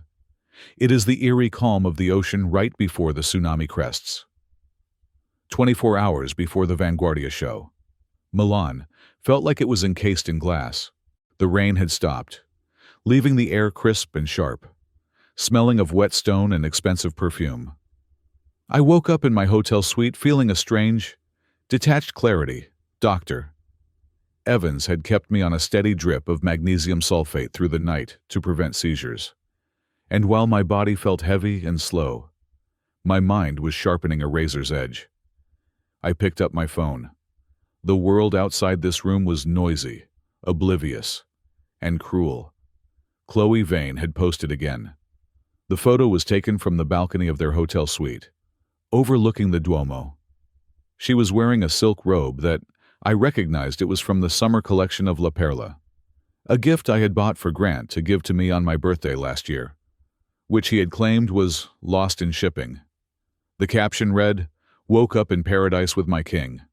To all the dusty, saggy wives sitting at home with their stretch marks and their boring lives, maybe if you tried harder, you wouldn't be alone. Out with the old, in with the gold. New era, Vanguardia, Queen. Sorry, not sorry.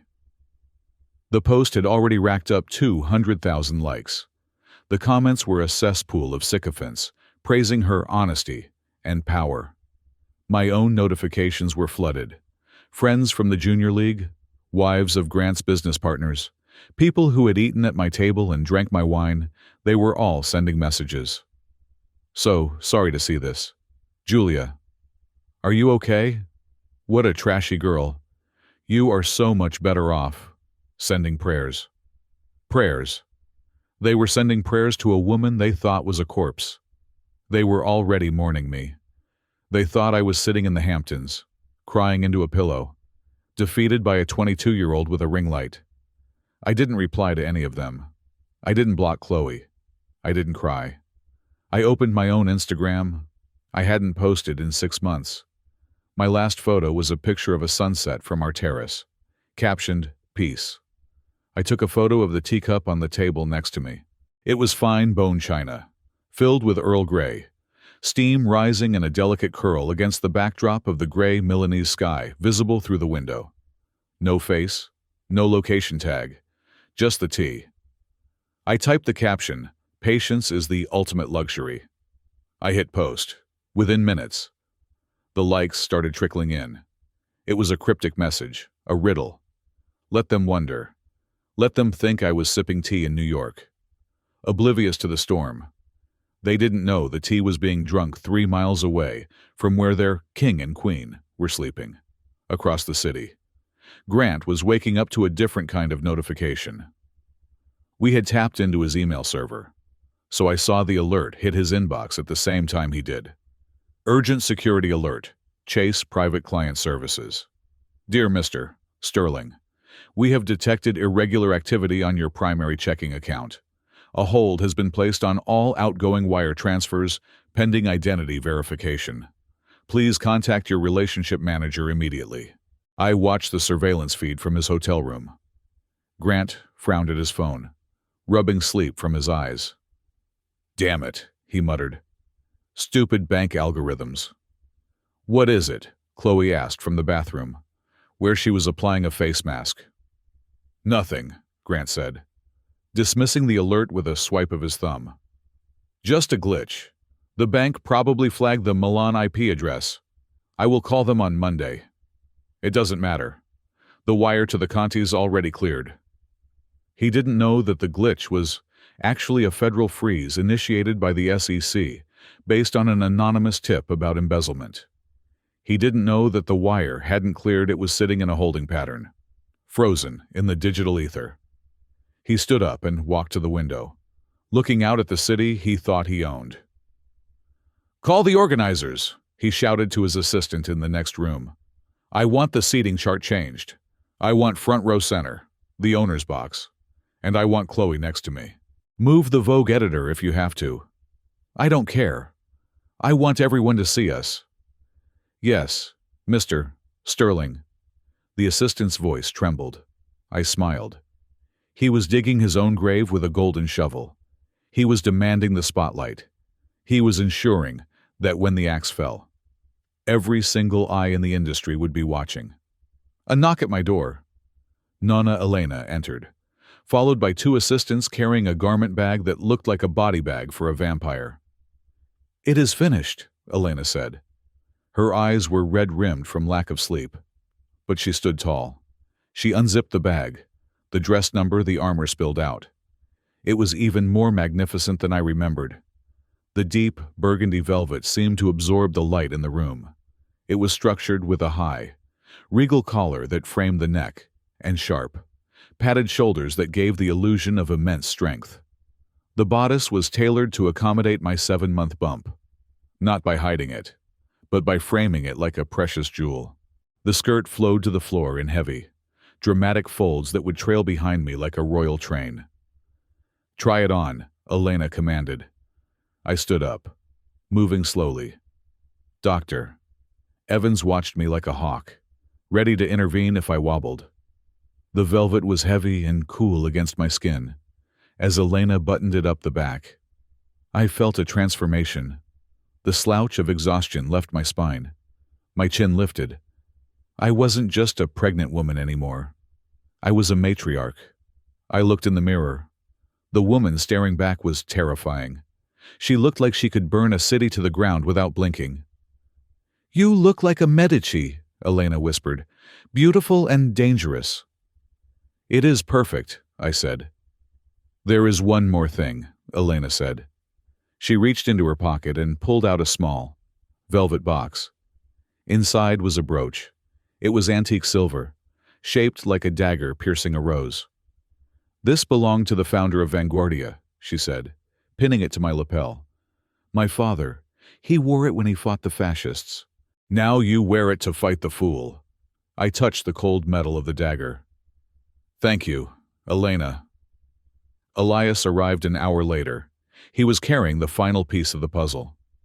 The execution order, he said, handing me a leather-bound folio. Inside was the legal instrument that would decapitate Grant's leadership. It was a transfer of control deed, effective immediately upon the declaration of default. Since Grant had missed a margin call on his personal stock, another little trap I had set by shorting his company's stock through a shell entity earlier that morning, and since the glitch at the bank prevented him from covering it, he was technically in default on the loan he had secured with his shares. Nemesis Holdings had bought that loan an hour ago. So I own his shares too, I asked, flipping through the pages. You own the voting rights, Elias corrected, which means you can fire him. You can fire the board. You can burn the building down if you want. I don't want to burn it, I said. I want to clean it. I looked at the clock. It was 8 in the evening, in New York. It was early afternoon. I picked up my phone. My thumb hovered over Grant's contact. Don't do it, Elias warned. He might sense something. He won't, I said. He is too arrogant to sense anything but his own reflection. I dialed. It rang 4 times, finally. He picked up. The background noise was chaotic music, laughter, the sound of a hairdryer. Make it quick, Julia, Grant said. He sounded annoyed, breathless. I am in a strategy meeting with the Asian markets. I know, I said. I just wanted to wish you luck. Luck? He scoffed. I don't need luck. I have skill. I have vision. Something you never understood. I understood a lot of things, Grant, I said softly. I understood that you liked your coffee black. I understood that you were afraid of your father. I understood that you needed to feel big. So I made myself small. What is this, a therapy session? I don't have time for your nostalgia. No nostalgia, I said. Just goodbye. Yeah, whatever. The lawyers will send you the divorce papers next week. Don't make it difficult. Jules, take the payout and go quietly. Nobody likes a hysterical ex-wife. Go quietly, I repeated. I have to go, Grant said. My tailor is here. Grant. What? Enjoy the show. I hung up before he could respond. I sat there for a long moment, listening to the silence of the room. That was the last time I would ever speak to my husband. The next time I spoke to him, he would be a defendant, and I would be the plaintiff. The baby kicked, a strong, decisive thud against my ribs. Did you hear that? I whispered to her. He told us to go quietly. I stood up and walked to the window.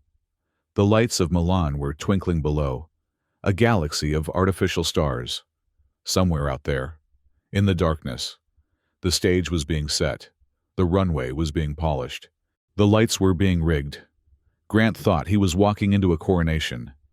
He didn't know he was walking into an abattoir. I turned back to the room. My red dress was waiting. The legal papers were signed. The trap was armed. Dr. Evans, I said, prepare the IV bag for tomorrow. I need to be able to stand for exactly 20 minutes. And after that? She asked. After that, I said, touching the silver dagger on my chest.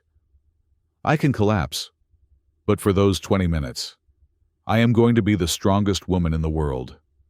I turned off the lights. The eve of destruction was over. The day of reckoning had arrived.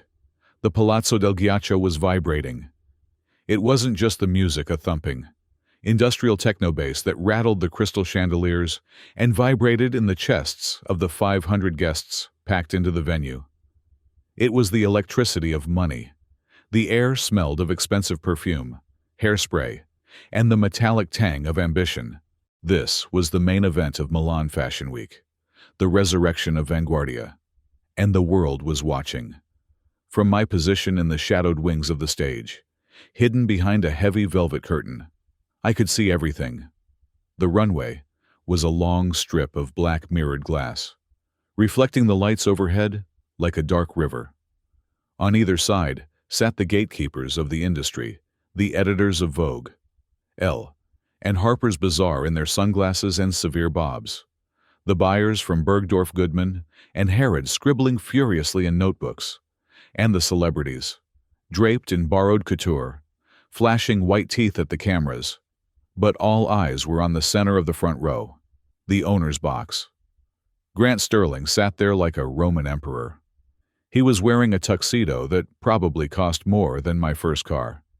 His posture relaxed, arrogant. One arm was draped over the back of the chair next to him, where Chloe Vane was preening for a phalanx of photographers. Chloe looked expensive. She was wearing a white, backless gown that sparkled with thousands of tiny crystals. It was beautiful, undeniably, but on her, it looked like a costume. She was playing the role of the benevolent queen, waving to the crowd, blowing kisses, checking her reflection in her phone every 30 seconds. Mr. Sterling. Mr. Sterling. A reporter from a fashion TV network thrust a microphone into Grant's face. Is it true that you are planning to take Vanguardia into the metaverse? Absolutely, Grant boomed, his voice carrying over the music. We are bringing Silicon Valley to Milan. We are going to disrupt this industry. The old ways are dead. It is time for speed, for innovation, for youth. He squeezed Chloe's hand. And with Chloe's vision, we are going to make history. Chloe, how does it feel to be the new face of such a legendary brand? The reporter asked. Chloe giggled, tossing her hair. Oh, it is amazing.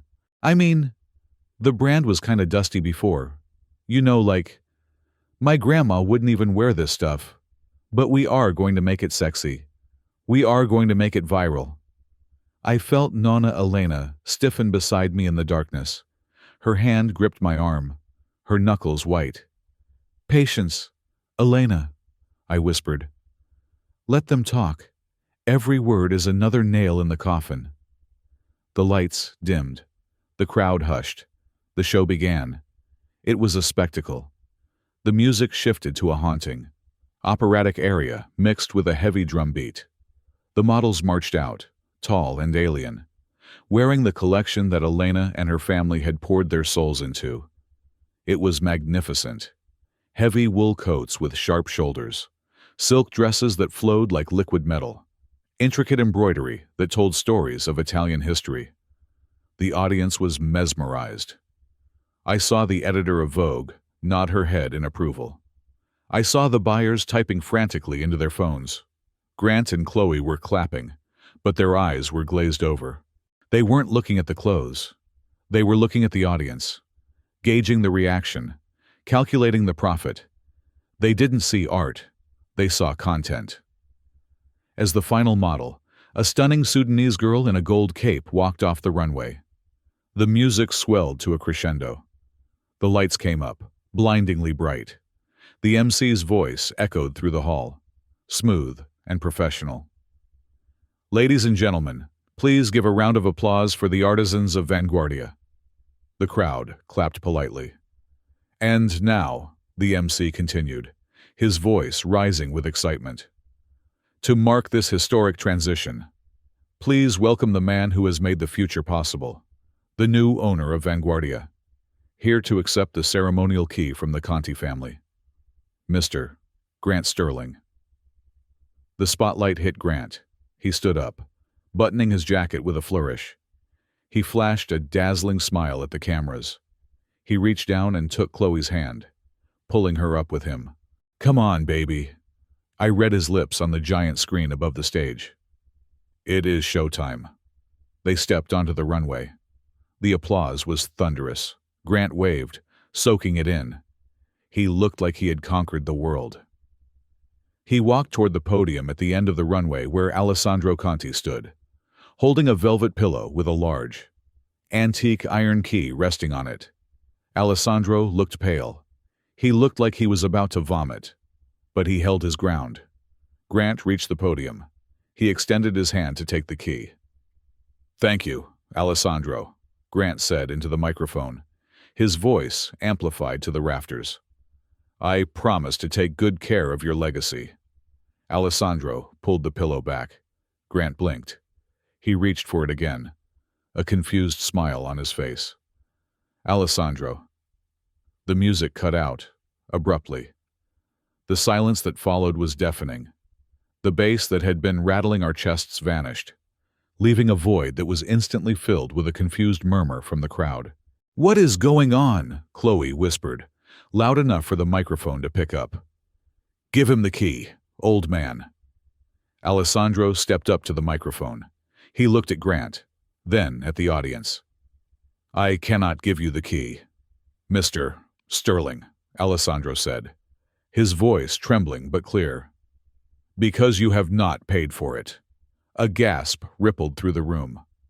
"What?" Grant laughed, a nervous, barking sound. "Of course I paid. The wire cleared this morning. Stop playing games. Alessandro, the press is watching." "The wire did not clear," Alessandro said, "and even if it had, the ownership transfer requires the approval of the primary debt holder." "I am the owner," Grant shouted, losing his composure. "I bought the debt, I bought everything." "No," Alessandro said. "You bought nothing. The debt was purchased 48 hours ago by a holding company called Nemesis." "Nemesis?" Grant looked around, bewildered. "Who the hell is Nemesis?" "And now," Alessandro continued, looking past Grant, looking directly at the dark corner where I stood, "I would like to invite the CEO of Nemesis Holdings, the true owner of Vanguardia, to the stage." Grant spun around, looking for some corporate suit, some Swiss banker to emerge from the wings. The spotlight that had been bathing Grant in glory suddenly snapped off, leaving him in shadow.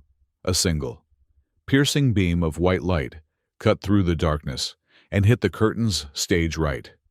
The curtains parted. I stepped out. The silence in the room shattered.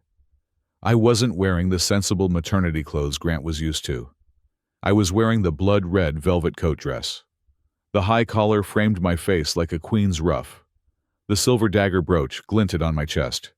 And my stomach, my 7-month. Undeniably pregnant stomach led the way. I walked slowly. Every step was a battle against the pain in my back and the exhaustion in my bones. But I didn't let it show. I walked with the rhythm of the music that had just restarted, not techno, but a slow, menacing orchestral march. The Dance of the Nights by Prokofiev. I heard the gasps. Is that his wife? Oh my God, she is pregnant. Look at that dress." I saw the editor of Vogue lower her sunglasses to get a better look. I saw the cameras swivel away from Grant and focus entirely on me. Grant stood frozen on the runway.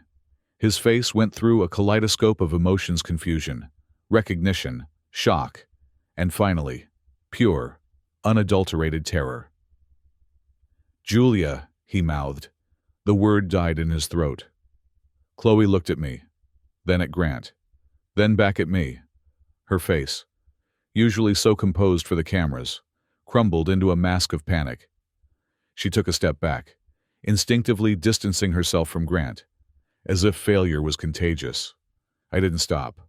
I walked past them. I didn't look at Grant. I didn't look at Chloe. I looked straight ahead at Alessandro Conti. I reached the podium. Alessandro bowed his head, a gesture of respect.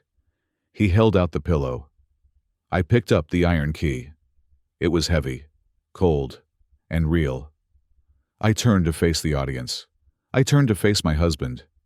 I wasn't holding a microphone. I didn't need to make a speech yet. In my other hand, held tight against my side, was a thick manila folder. The dossier, the evidence. Grant took a step toward me.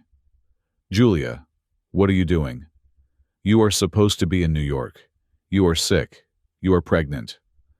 "I am pregnant, Grant," I said, my voice projecting clearly in the silent room without amplification. "I am not dead." "This is insane," he hissed, trying to keep his voice low, so the front row wouldn't hear. Go backstage. We will talk about this later. You are embarrassing yourself. Embarrassing myself? I raised an eyebrow. I am the majority shareholder of the company that owns your debt. I am the chairwoman of the board that just rejected your acquisition offer. And I am the wife of the man who just tried to buy a fashion house with stolen pension funds. The words, stolen pension funds, were spoken just loud enough. The front row heard it. The reporter with the microphone heard it. What did she say? Someone whispered. Pension funds. Grant's face turned gray. Julia, stop. Don't say another word. Or what? I asked. Stepping closer to him. I was shorter than him. But in that moment I towered over him. Or you will divorce me. You already filed the papers. Grant. Or you will fire me. I don't work for you. I own you. I held up the folder. This contains the transaction logs from yesterday, I said, looking directly into the camera lens of the fashion TV crew. $20 million wired from the Sterling Dynamics Employee Trust to a personal escrow account. Authorized by CEO override. Grant lunged for the folder. Give me that! It was a mistake. The security guards, my security guards, hired by Nemesis, stepped out from the shadows. Two massive men in black suits intercepted him. They didn't tackle him. They just blocked him. A wall of muscle between him and me. Chloe let out a little shriek. Grant, do something. Everyone is looking. Shut up, Chloe! Grant screamed, losing all control. This is your fault. You wanted this stupid company. My fault, Chloe shrieked back, her voice shrill and ugly. You said you were a billionaire. You said you ran the world. You are just a fraud. The audience was eating it up. Phones were recording. Live streams were broadcasting this meltdown to millions of people. The hashtag Runway Revenge was probably already trending. I looked at Chloe. And you, I said calmly. She froze. I sent you a message. Chloe, did you get it? She fumbled for her phone, which was tucked into her clutch. She pulled it out. She read the notification I had sent earlier. The one about Zenith Corp. The one about the script on her phone. Her face went white. She looked at the exit. Don't bother running, I said. The Italian police are at the back doors. Industrial espionage is a serious crime in the EU, especially when it involves stealing trade secrets from a publicly traded company. Chloe dropped her phone. It clattered onto the glass runway with a hollow sound. I turned back to the crowd. I raised the key. I apologize for the interruption, I said to the audience, my voice steady, regal. There has been a change in management. Vanguardia will not be pivoting to the metaverse. It will not be making NFTs. It will remain what it has always been, a house of art, history, and dignity. I looked at Alessandro. Signor Conti, please escort these trespassers off our stage. Alessandro signaled to the security. No, Grant shouted as the guards grabbed his arms. You can't do this. I am Grant Sterling. I built this. You built a house of cards, Grant, I said softly, only for him to hear as he was dragged past me. And I just opened a window. He was hauled away, kicking and screaming, his tuxedo bunched up, his dignity shredded. Chloe followed, flanked by two carabinieri officers, sobbing into her hands, her white dress looking ridiculous and tarnished. The runway was empty now, except for me. The silence stretched for a beat. And then, it started. One person clapped, then another, then a whole row. Suddenly, the Palazzo del Ghiaccio erupted. The audience stood up. They weren't clapping for a fashion show. They were clapping for a gladiator who had just slain the lion. I stood there, bathing in the applause, feeling the heat of the lights on my face. My back was screaming in pain. My legs were trembling. I felt a trickle of warm fluid run down my leg. My water had broken. But I didn't collapse. Not yet. I placed my hand on my stomach and smiled. A real, genuine smile. We did it. Baby girl, I whispered. We won. I turned and walked slowly back up the runway. the red velvet train following me like a river of blood. I didn't look back at the empty spot where my husband had stood. I looked ahead, into the dark wings where Dr. Evans was waiting with a wheelchair. The show was over. The reign of Julia Westphal had just begun. Grant lunged at me before I could take another step toward the microphone. He moved with the desperate, jerky violence of a man watching his world catch fire. Abandoning all pretense of the sophisticated billionaire he had played for the cameras only moments ago. He grabbed my upper arm, his fingers digging into the velvet of my coat. His face twisted into a mask of furious panic that the high-definition screens above us captured in merciless detail. "What the hell are you doing here?" he hissed, his voice a low, venomous growl that vibrated against my ear. "You are having a breakdown. You are hysterical. Get off this stage immediately and go home before I have you institutionalized." The pain in my back was a screaming, white-hot lance. But his touch was worse. It felt like a brand. For years, that touch had controlled me, guided me, silenced me. But tonight, it just felt like a violation. I didn't flinch. I didn't pull away. I looked down at his hand gripping my arm, then up into his eyes. "Get your hand off me, Grant," I said. My voice wasn't loud, but it was cold enough to freeze the air between us.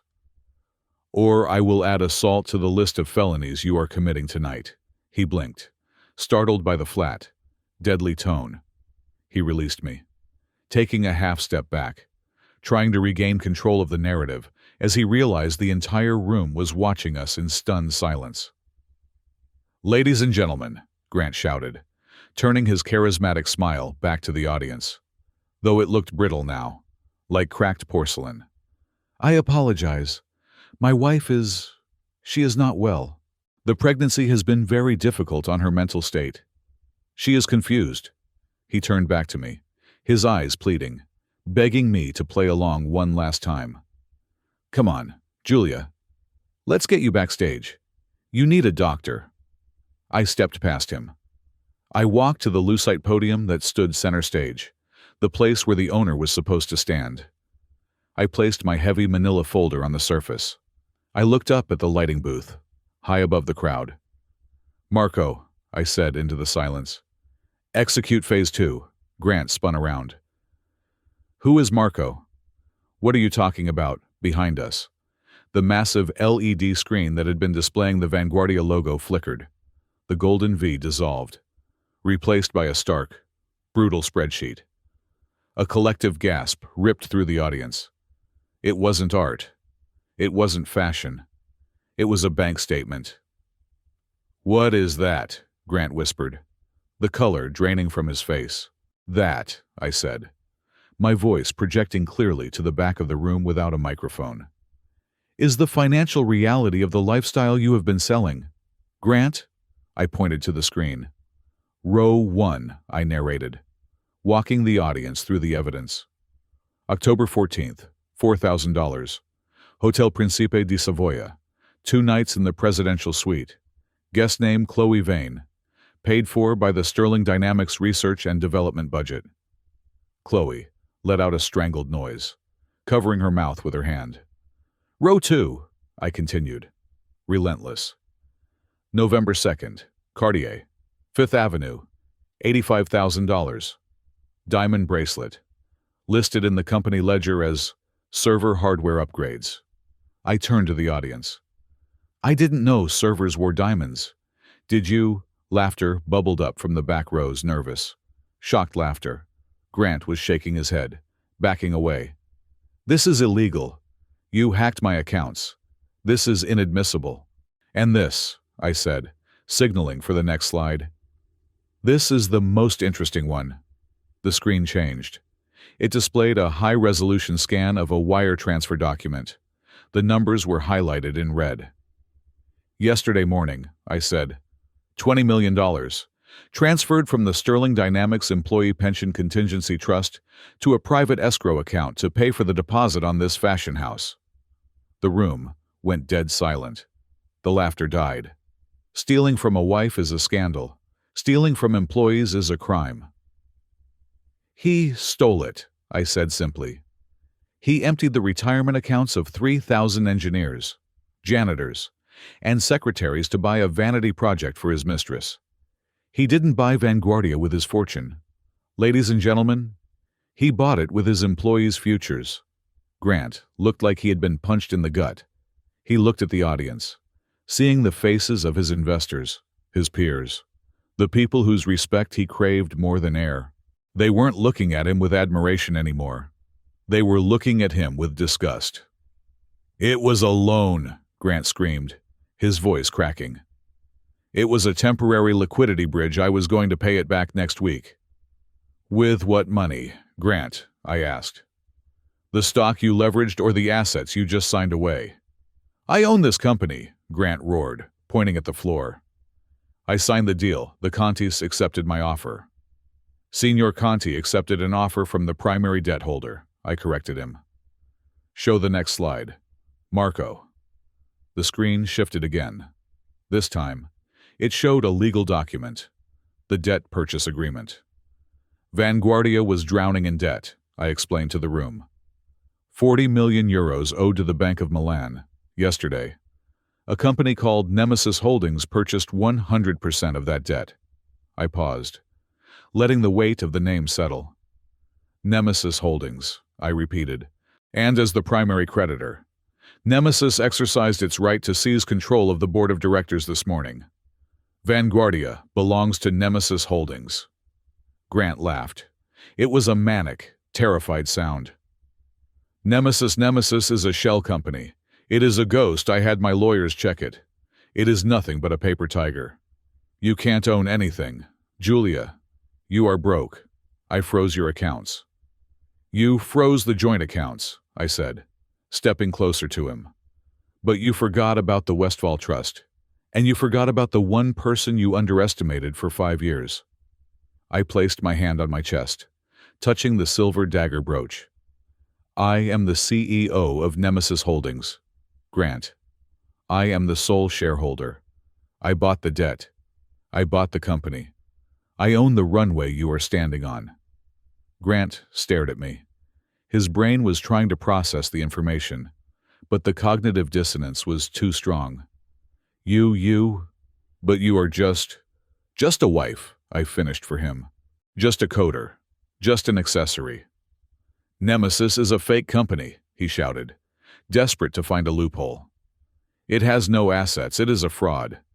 Is it? I smiled. And it was the sharpest thing in the room. Marco, final slide. The screen changed one last time. It showed the document Elias had brought to Grant's hotel room the night before. The collateralization agreement.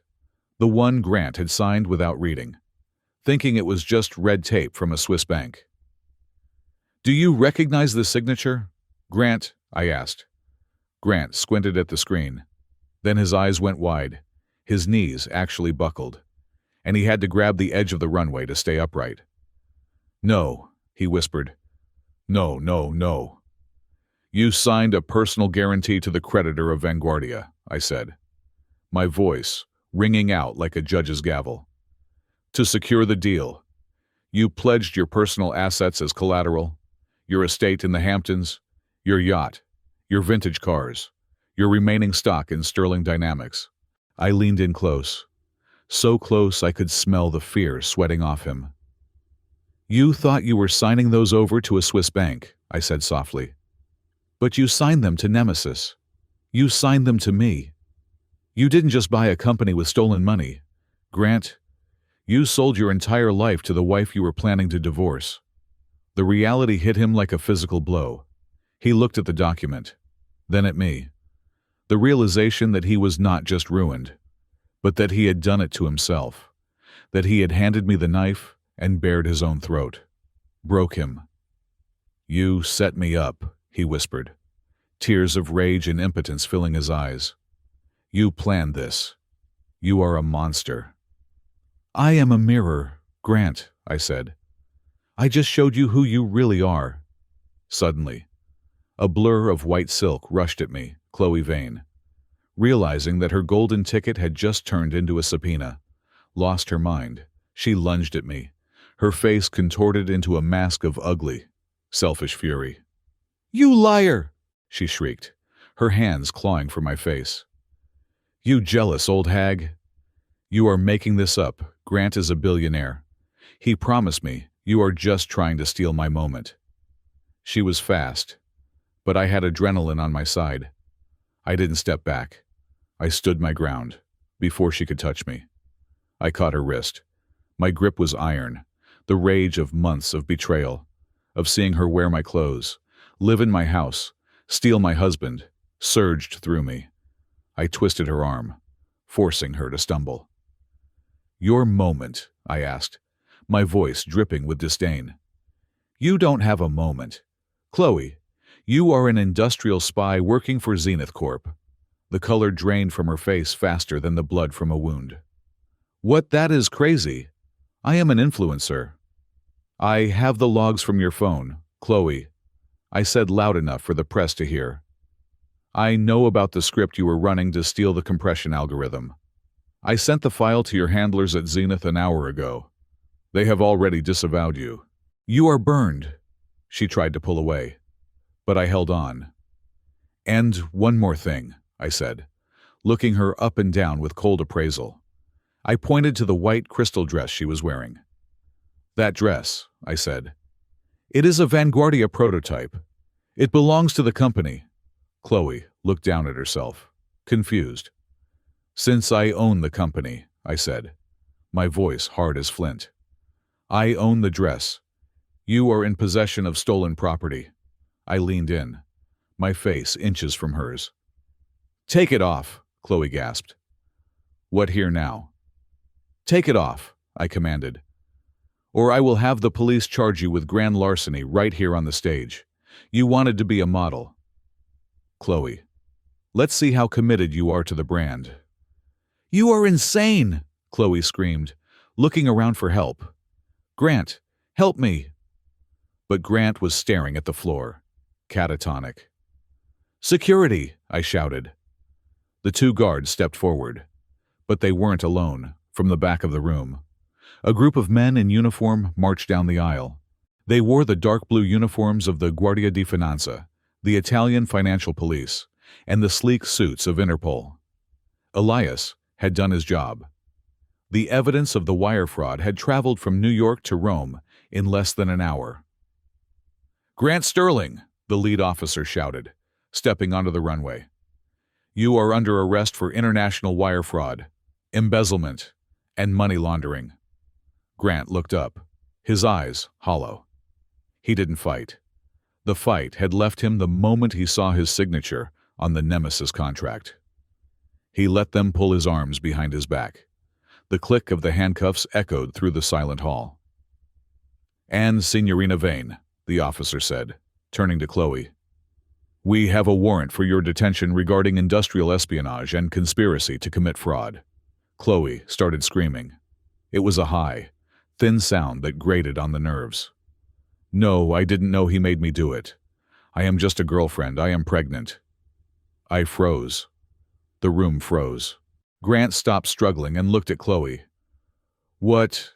"I am pregnant," Chloe sobbed, playing her last, desperate card. "You can't arrest a pregnant woman." I looked at her stomach. It was flat, perfectly, tautly flat under the silk. I laughed. I couldn't help it. It started as a chuckle and turned into a laugh that shook my entire body, vibrating through the pain in my back.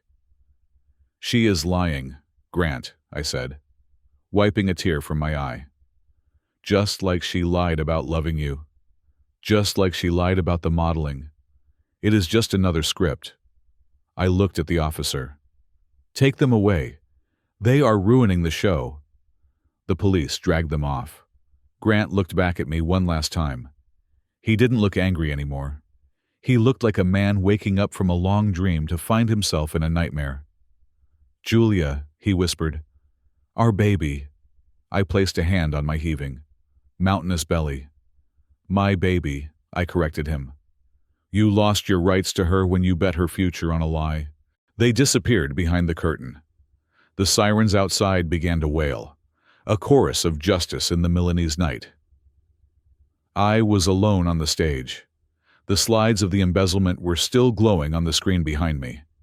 The audience was staring at me, their mouths agape, their phones recording every second. The pain in my abdomen hit me then, a tidal wave that buckled my knees. I grabbed the podium to keep from falling. The room spun, the lights blurred, but I didn't fall. I looked out at the sea of faces, the people who had dismissed me, the people who had laughed at me, the people who worshipped money above all else. "The show is over," I said into the silence. And then, as the adrenaline finally crashed, my legs gave out. I sank to the floor, my red velvet dress pooling around me like the blood of a conquered enemy. The last thing I heard was the sound of Nonna Elena screaming for a doctor, and the thunderous, deafening applause of a crowd that had finally seen something real. The chaos on the runway was a symphony of flashing lights and shouting voices. But to me, it sounded like justice. The carabinieri had Grant pinned against the edge of the glass stage, his arms twisted behind his back at an angle that looked painful. Good. The man who had spent 10 years walking through life as if he owned the pavement was now on his knees. His tuxedo was ripped at the shoulder, exposing the white shirt underneath, now stained with sweat and the dirt of his own downfall. As the officers hauled him to his feet, dragging him toward the exit like a sack of unwanted mail, Grant locked eyes with me. His face was a map of desperation. The arrogance was gone, scraped away to reveal the cowardice beneath. "Julia," he screamed, fighting against the grip of the officers. "Julia, please think of our child. You are sending her father to prison. Do you want her to be born an orphan? Have mercy. Julia, for the baby." The room went quiet. Even the photographers lowered their cameras for a second, waiting to see if the pregnant woman would crack. He was playing his final card, the emotional blackmail he had used to control me for years. He thought my maternal instinct was a weakness he could exploit. I looked down at him from the podium. I placed my hand on the curve of my stomach, feeling the erratic, powerful movements of my daughter inside. "I am thinking of her, Grant," I said, my voice magnified by the acoustics of the hall, cold and sharp as a scalpel. "I am thinking that she deserves a father who isn't a thief. I am thinking that she deserves a legacy that wasn't built on stolen pension funds." I leaned over the podium, staring him down. "I am not making her an orphan," I said. "I am cleaning up the trash so she can inherit an empire that is actually clean." Grant slumped. The fight left his body. He realized, finally, that I wasn't the victim in the story. I was the janitor, and he was the mess. The officers dragged him away. He didn't look back. Chloe Vane was next. She wasn't screaming anymore. She was frantically typing on her phone, likely trying to call her agent, her lawyer, or anyone who could save her. But as the police escorted her past the front row, I saw the editor of Vogue look at her phone, frown, and then deliberately turn her back on Chloe. I could see the notifications lighting up Chloe's screen, even from where I stood. Sponsorships canceling, brand deals evaporating, her agency dropping her.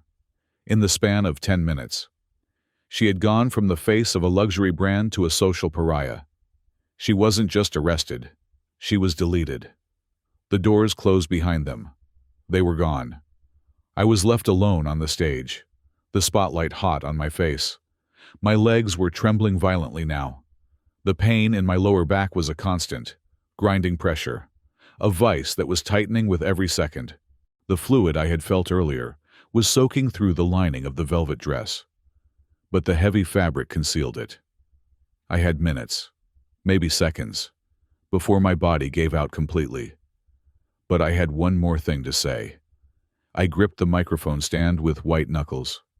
I looked out at the audience, the sharks, the critics, the people who had spent the last week whispering that I was a sad, abandoned wife. "Ladies and gentlemen," I said, my breath coming in shallow gasps. Tonight was not a fashion show. It was a correction. The silence in the room was absolute. For too long, this industry and my husband believed that value was something you could fake, I continued, my voice gaining strength from the sheer will to finish. They thought a brand was just a logo, and a wife was just an accessory. They thought power belonged to the loudest voice in the room. I touched the silver dagger brooch on my chest. They were wrong. Vanguardia will not be a company that chases trends or steals from its workers. It will be a company that honors the hands that stitch the fabric, not just the faces that wear it. And as for me, I paused, looking directly into the camera lens that was broadcasting this to millions of viewers around the world. Let this be a lesson to anyone who thinks a woman's silence is submission. We do not break. We calculate. We do not fade away. We wait. And when we strike, we do not miss. I let go of the microphone. For a heartbeat. There was silence. Then, the editor of Vogue stood up. Then the buyers from Harrods. Then the Countess. Then the entire room. 500 people rose to their feet in a wave of thunderous applause. It wasn't polite clapping. It was a roar of respect. They were cheering for the blood, for the drama, and for the woman who was still standing. The hashtag, the pregnant owner, hit #1, trending worldwide in that exact moment. And then, I fell. The adrenaline that had been holding me upright evaporated. The pain that I had shoved into a box exploded. My knees buckled. Julia. It wasn't Grant. It was Nonna Elena. The tiny old woman scrambled onto the runway faster than security, catching me before my head hit the glass floor. "The baby," I gasped, clutching Elena's arm. "She is coming." "I know, Bella, I know," Elena shouted, waving frantically at the paramedics waiting in the wings. "Get the stretcher now." The last thing I saw of the Palazzo del Ghiaccio was the blur of ceiling lights rushing past me as they wheeled me out. The applause, still ringing in my ears like a war drum. I wasn't leaving a fashion show. I was leaving a battlefield. And I was the last one standing. The jail cell at the Questura in Milan was a box of gray concrete, smelling of bleach and despair. There were no windows, only a small television mounted high on the wall behind a protective grate. Grant Sterling sat on the thin mattress, his tuxedo jacket folded neatly beside him, a pathetic attempt to maintain dignity in a place designed to strip it away. He stared at the screen. It was tuned to CNN International. The chyron at the bottom of the screen read, "Breaking news: billionaire, CEO, arrested in Milan. Wife takes control of Vanguardia." But it was the image on the screen that broke him. It was a shot of Julia being loaded into an ambulance outside the venue. She looked pale, in pain, but her hand was raised, clutching a contract. She looked like a warrior being carried off the field after slaying the dragon. The news anchor's voice filtered through the tinny speakers. "Sources confirm that Julia Westphal, now the primary shareholder of the holding company controlling Vanguardia, has gone into labor minutes after exposing her husband's massive embezzlement scheme.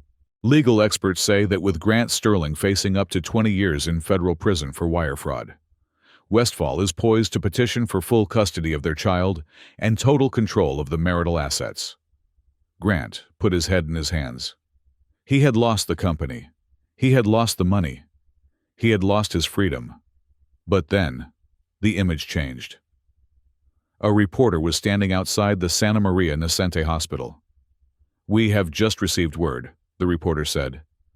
"Julia Westphal has given birth to a healthy baby girl. Mother and daughter are resting comfortably. The baby's name has not been released, but sources say she will inherit the majority voting rights in the Sterling Trust." Grant closed his eyes. A daughter. He had a daughter. A little girl he would likely not see until she was old enough to vote. A girl who would grow up knowing her father only as a cautionary tale. A felon who tried to steal her future and got caught by her mother. He curled up on the cot, facing the wall. For the first time in his life, Grant Sterling cried. Not for the money, but for the realization that he was the architect of his own hell. 3 days later, the sun was shining on Milan, bright and indifferent to the wreckage of the week. I sat in a private room at the hospital, reviewing documents on my iPad. The soreness in my body was a dull ache now, overshadowed by the fierce, terrifying love I felt for the bundle wrapped in pink cashmere in the bassinet beside me. Maya. I named her Maya. It meant illusion in Sanskrit, a reminder that things are not always what they seem. Her father was an illusion. Her mother was the reality. The door opened and Elias walked in. He looked fresh, rested, and smug. He was carrying a bottle of champagne and a thick stack of papers. "I assume the champagne is for you," I said, not looking up from the screen. "I am breastfeeding." "The champagne is for the victory lap," Elias said, pouring himself a glass. "And these," he dropped the heavy stack of papers onto my bedside table, "are the keys to the kingdom. Did the board accept?" "They didn't have a choice," Elias chuckled. Sterling Dynamics stock dropped 40% the morning after the arrest. The board was facing a shareholder revolt. When Nemesis Holdings offered to buy back the controlling stake at 30 cents on the dollar, they practically kissed my ring. I picked up the pen. "So I am buying my husband's company," I said, "using the money I saved from his mismanagement, at a discount caused by his arrest." "It is the circle of life," Elias grinned. "Grant built the engine, but you just bought the car for the price of the tires." I signed the papers. Julia Westphal, CEO, Sterling Dynamics. With that signature, I wasn't just wealthy. I was one of the most powerful women in global tech. I controlled the algorithm, I controlled the data, and I controlled the narrative. "What about Grant?" I asked, capping the pen. "The extradition hearing is next month," Elias said. "He will be sent back to New York to face the SEC and the DOJ. He is looking at 15 years, minimum. His lawyer called this morning. He wants to know if you will pay for his defense." I laughed. It was a light, genuine sound. "Tell him I will send him a list of public defenders," I said. "And tell him I am keeping the yacht." The Gulfstream G650 climbed steeply out of Line 8 Airport, banking over the Lombardy Plains. The leather seats were soft, the cabin smelled of fresh orchids, and the hum of the engines was a lullaby. I sat in the owner's seat, the seat Grant used to forbid me from sitting in because he said it was for the decision-maker. Maya was asleep in my arms, her tiny hand gripping my finger with surprising strength. She looked like me. She had my chin, my determination. She had Grant's eyes. But I would make sure she used them to see the truth, not just reflections. I looked out the window as Milan shrank beneath us. From this height, the Palazzo del Ghiaccio was just a speck. The drama, the noise, the betrayal, it all seemed so small now. I had walked into that city a broken wife, terrified and underestimated. I was leaving it as a tycoon. I opened my laptop. The screensaver was a photo of the two of us, Grant and me, from 5 years ago. I deleted it. I uploaded a new photo. It was the one the press had taken of me on the runway in the red velvet dress, holding the key, looking like a queen who had just ordered an execution. I looked at my daughter. "We are going home, Maya," I whispered, "to a house that belongs to us, to a company that belongs to us, to a life that belongs to us." People say revenge is a dish best served cold. They are wrong, Julia Westphal realized, as she watched the clouds drift by. That revenge is best served on the mahogany table that your enemy thought he owned, while he is washing dishes in a federal prison. It doesn't just taste sweet, it tastes like freedom. Thank you so much for listening to this story of justice and redemption. If you enjoyed watching Julia take back her power, please smash that like button and subscribe to Crimson Drama Stories for more tales where the underdog takes the crown. We are curious, where in the world are you listening from today? Drop your location in the comments below. We would love to connect with our global community.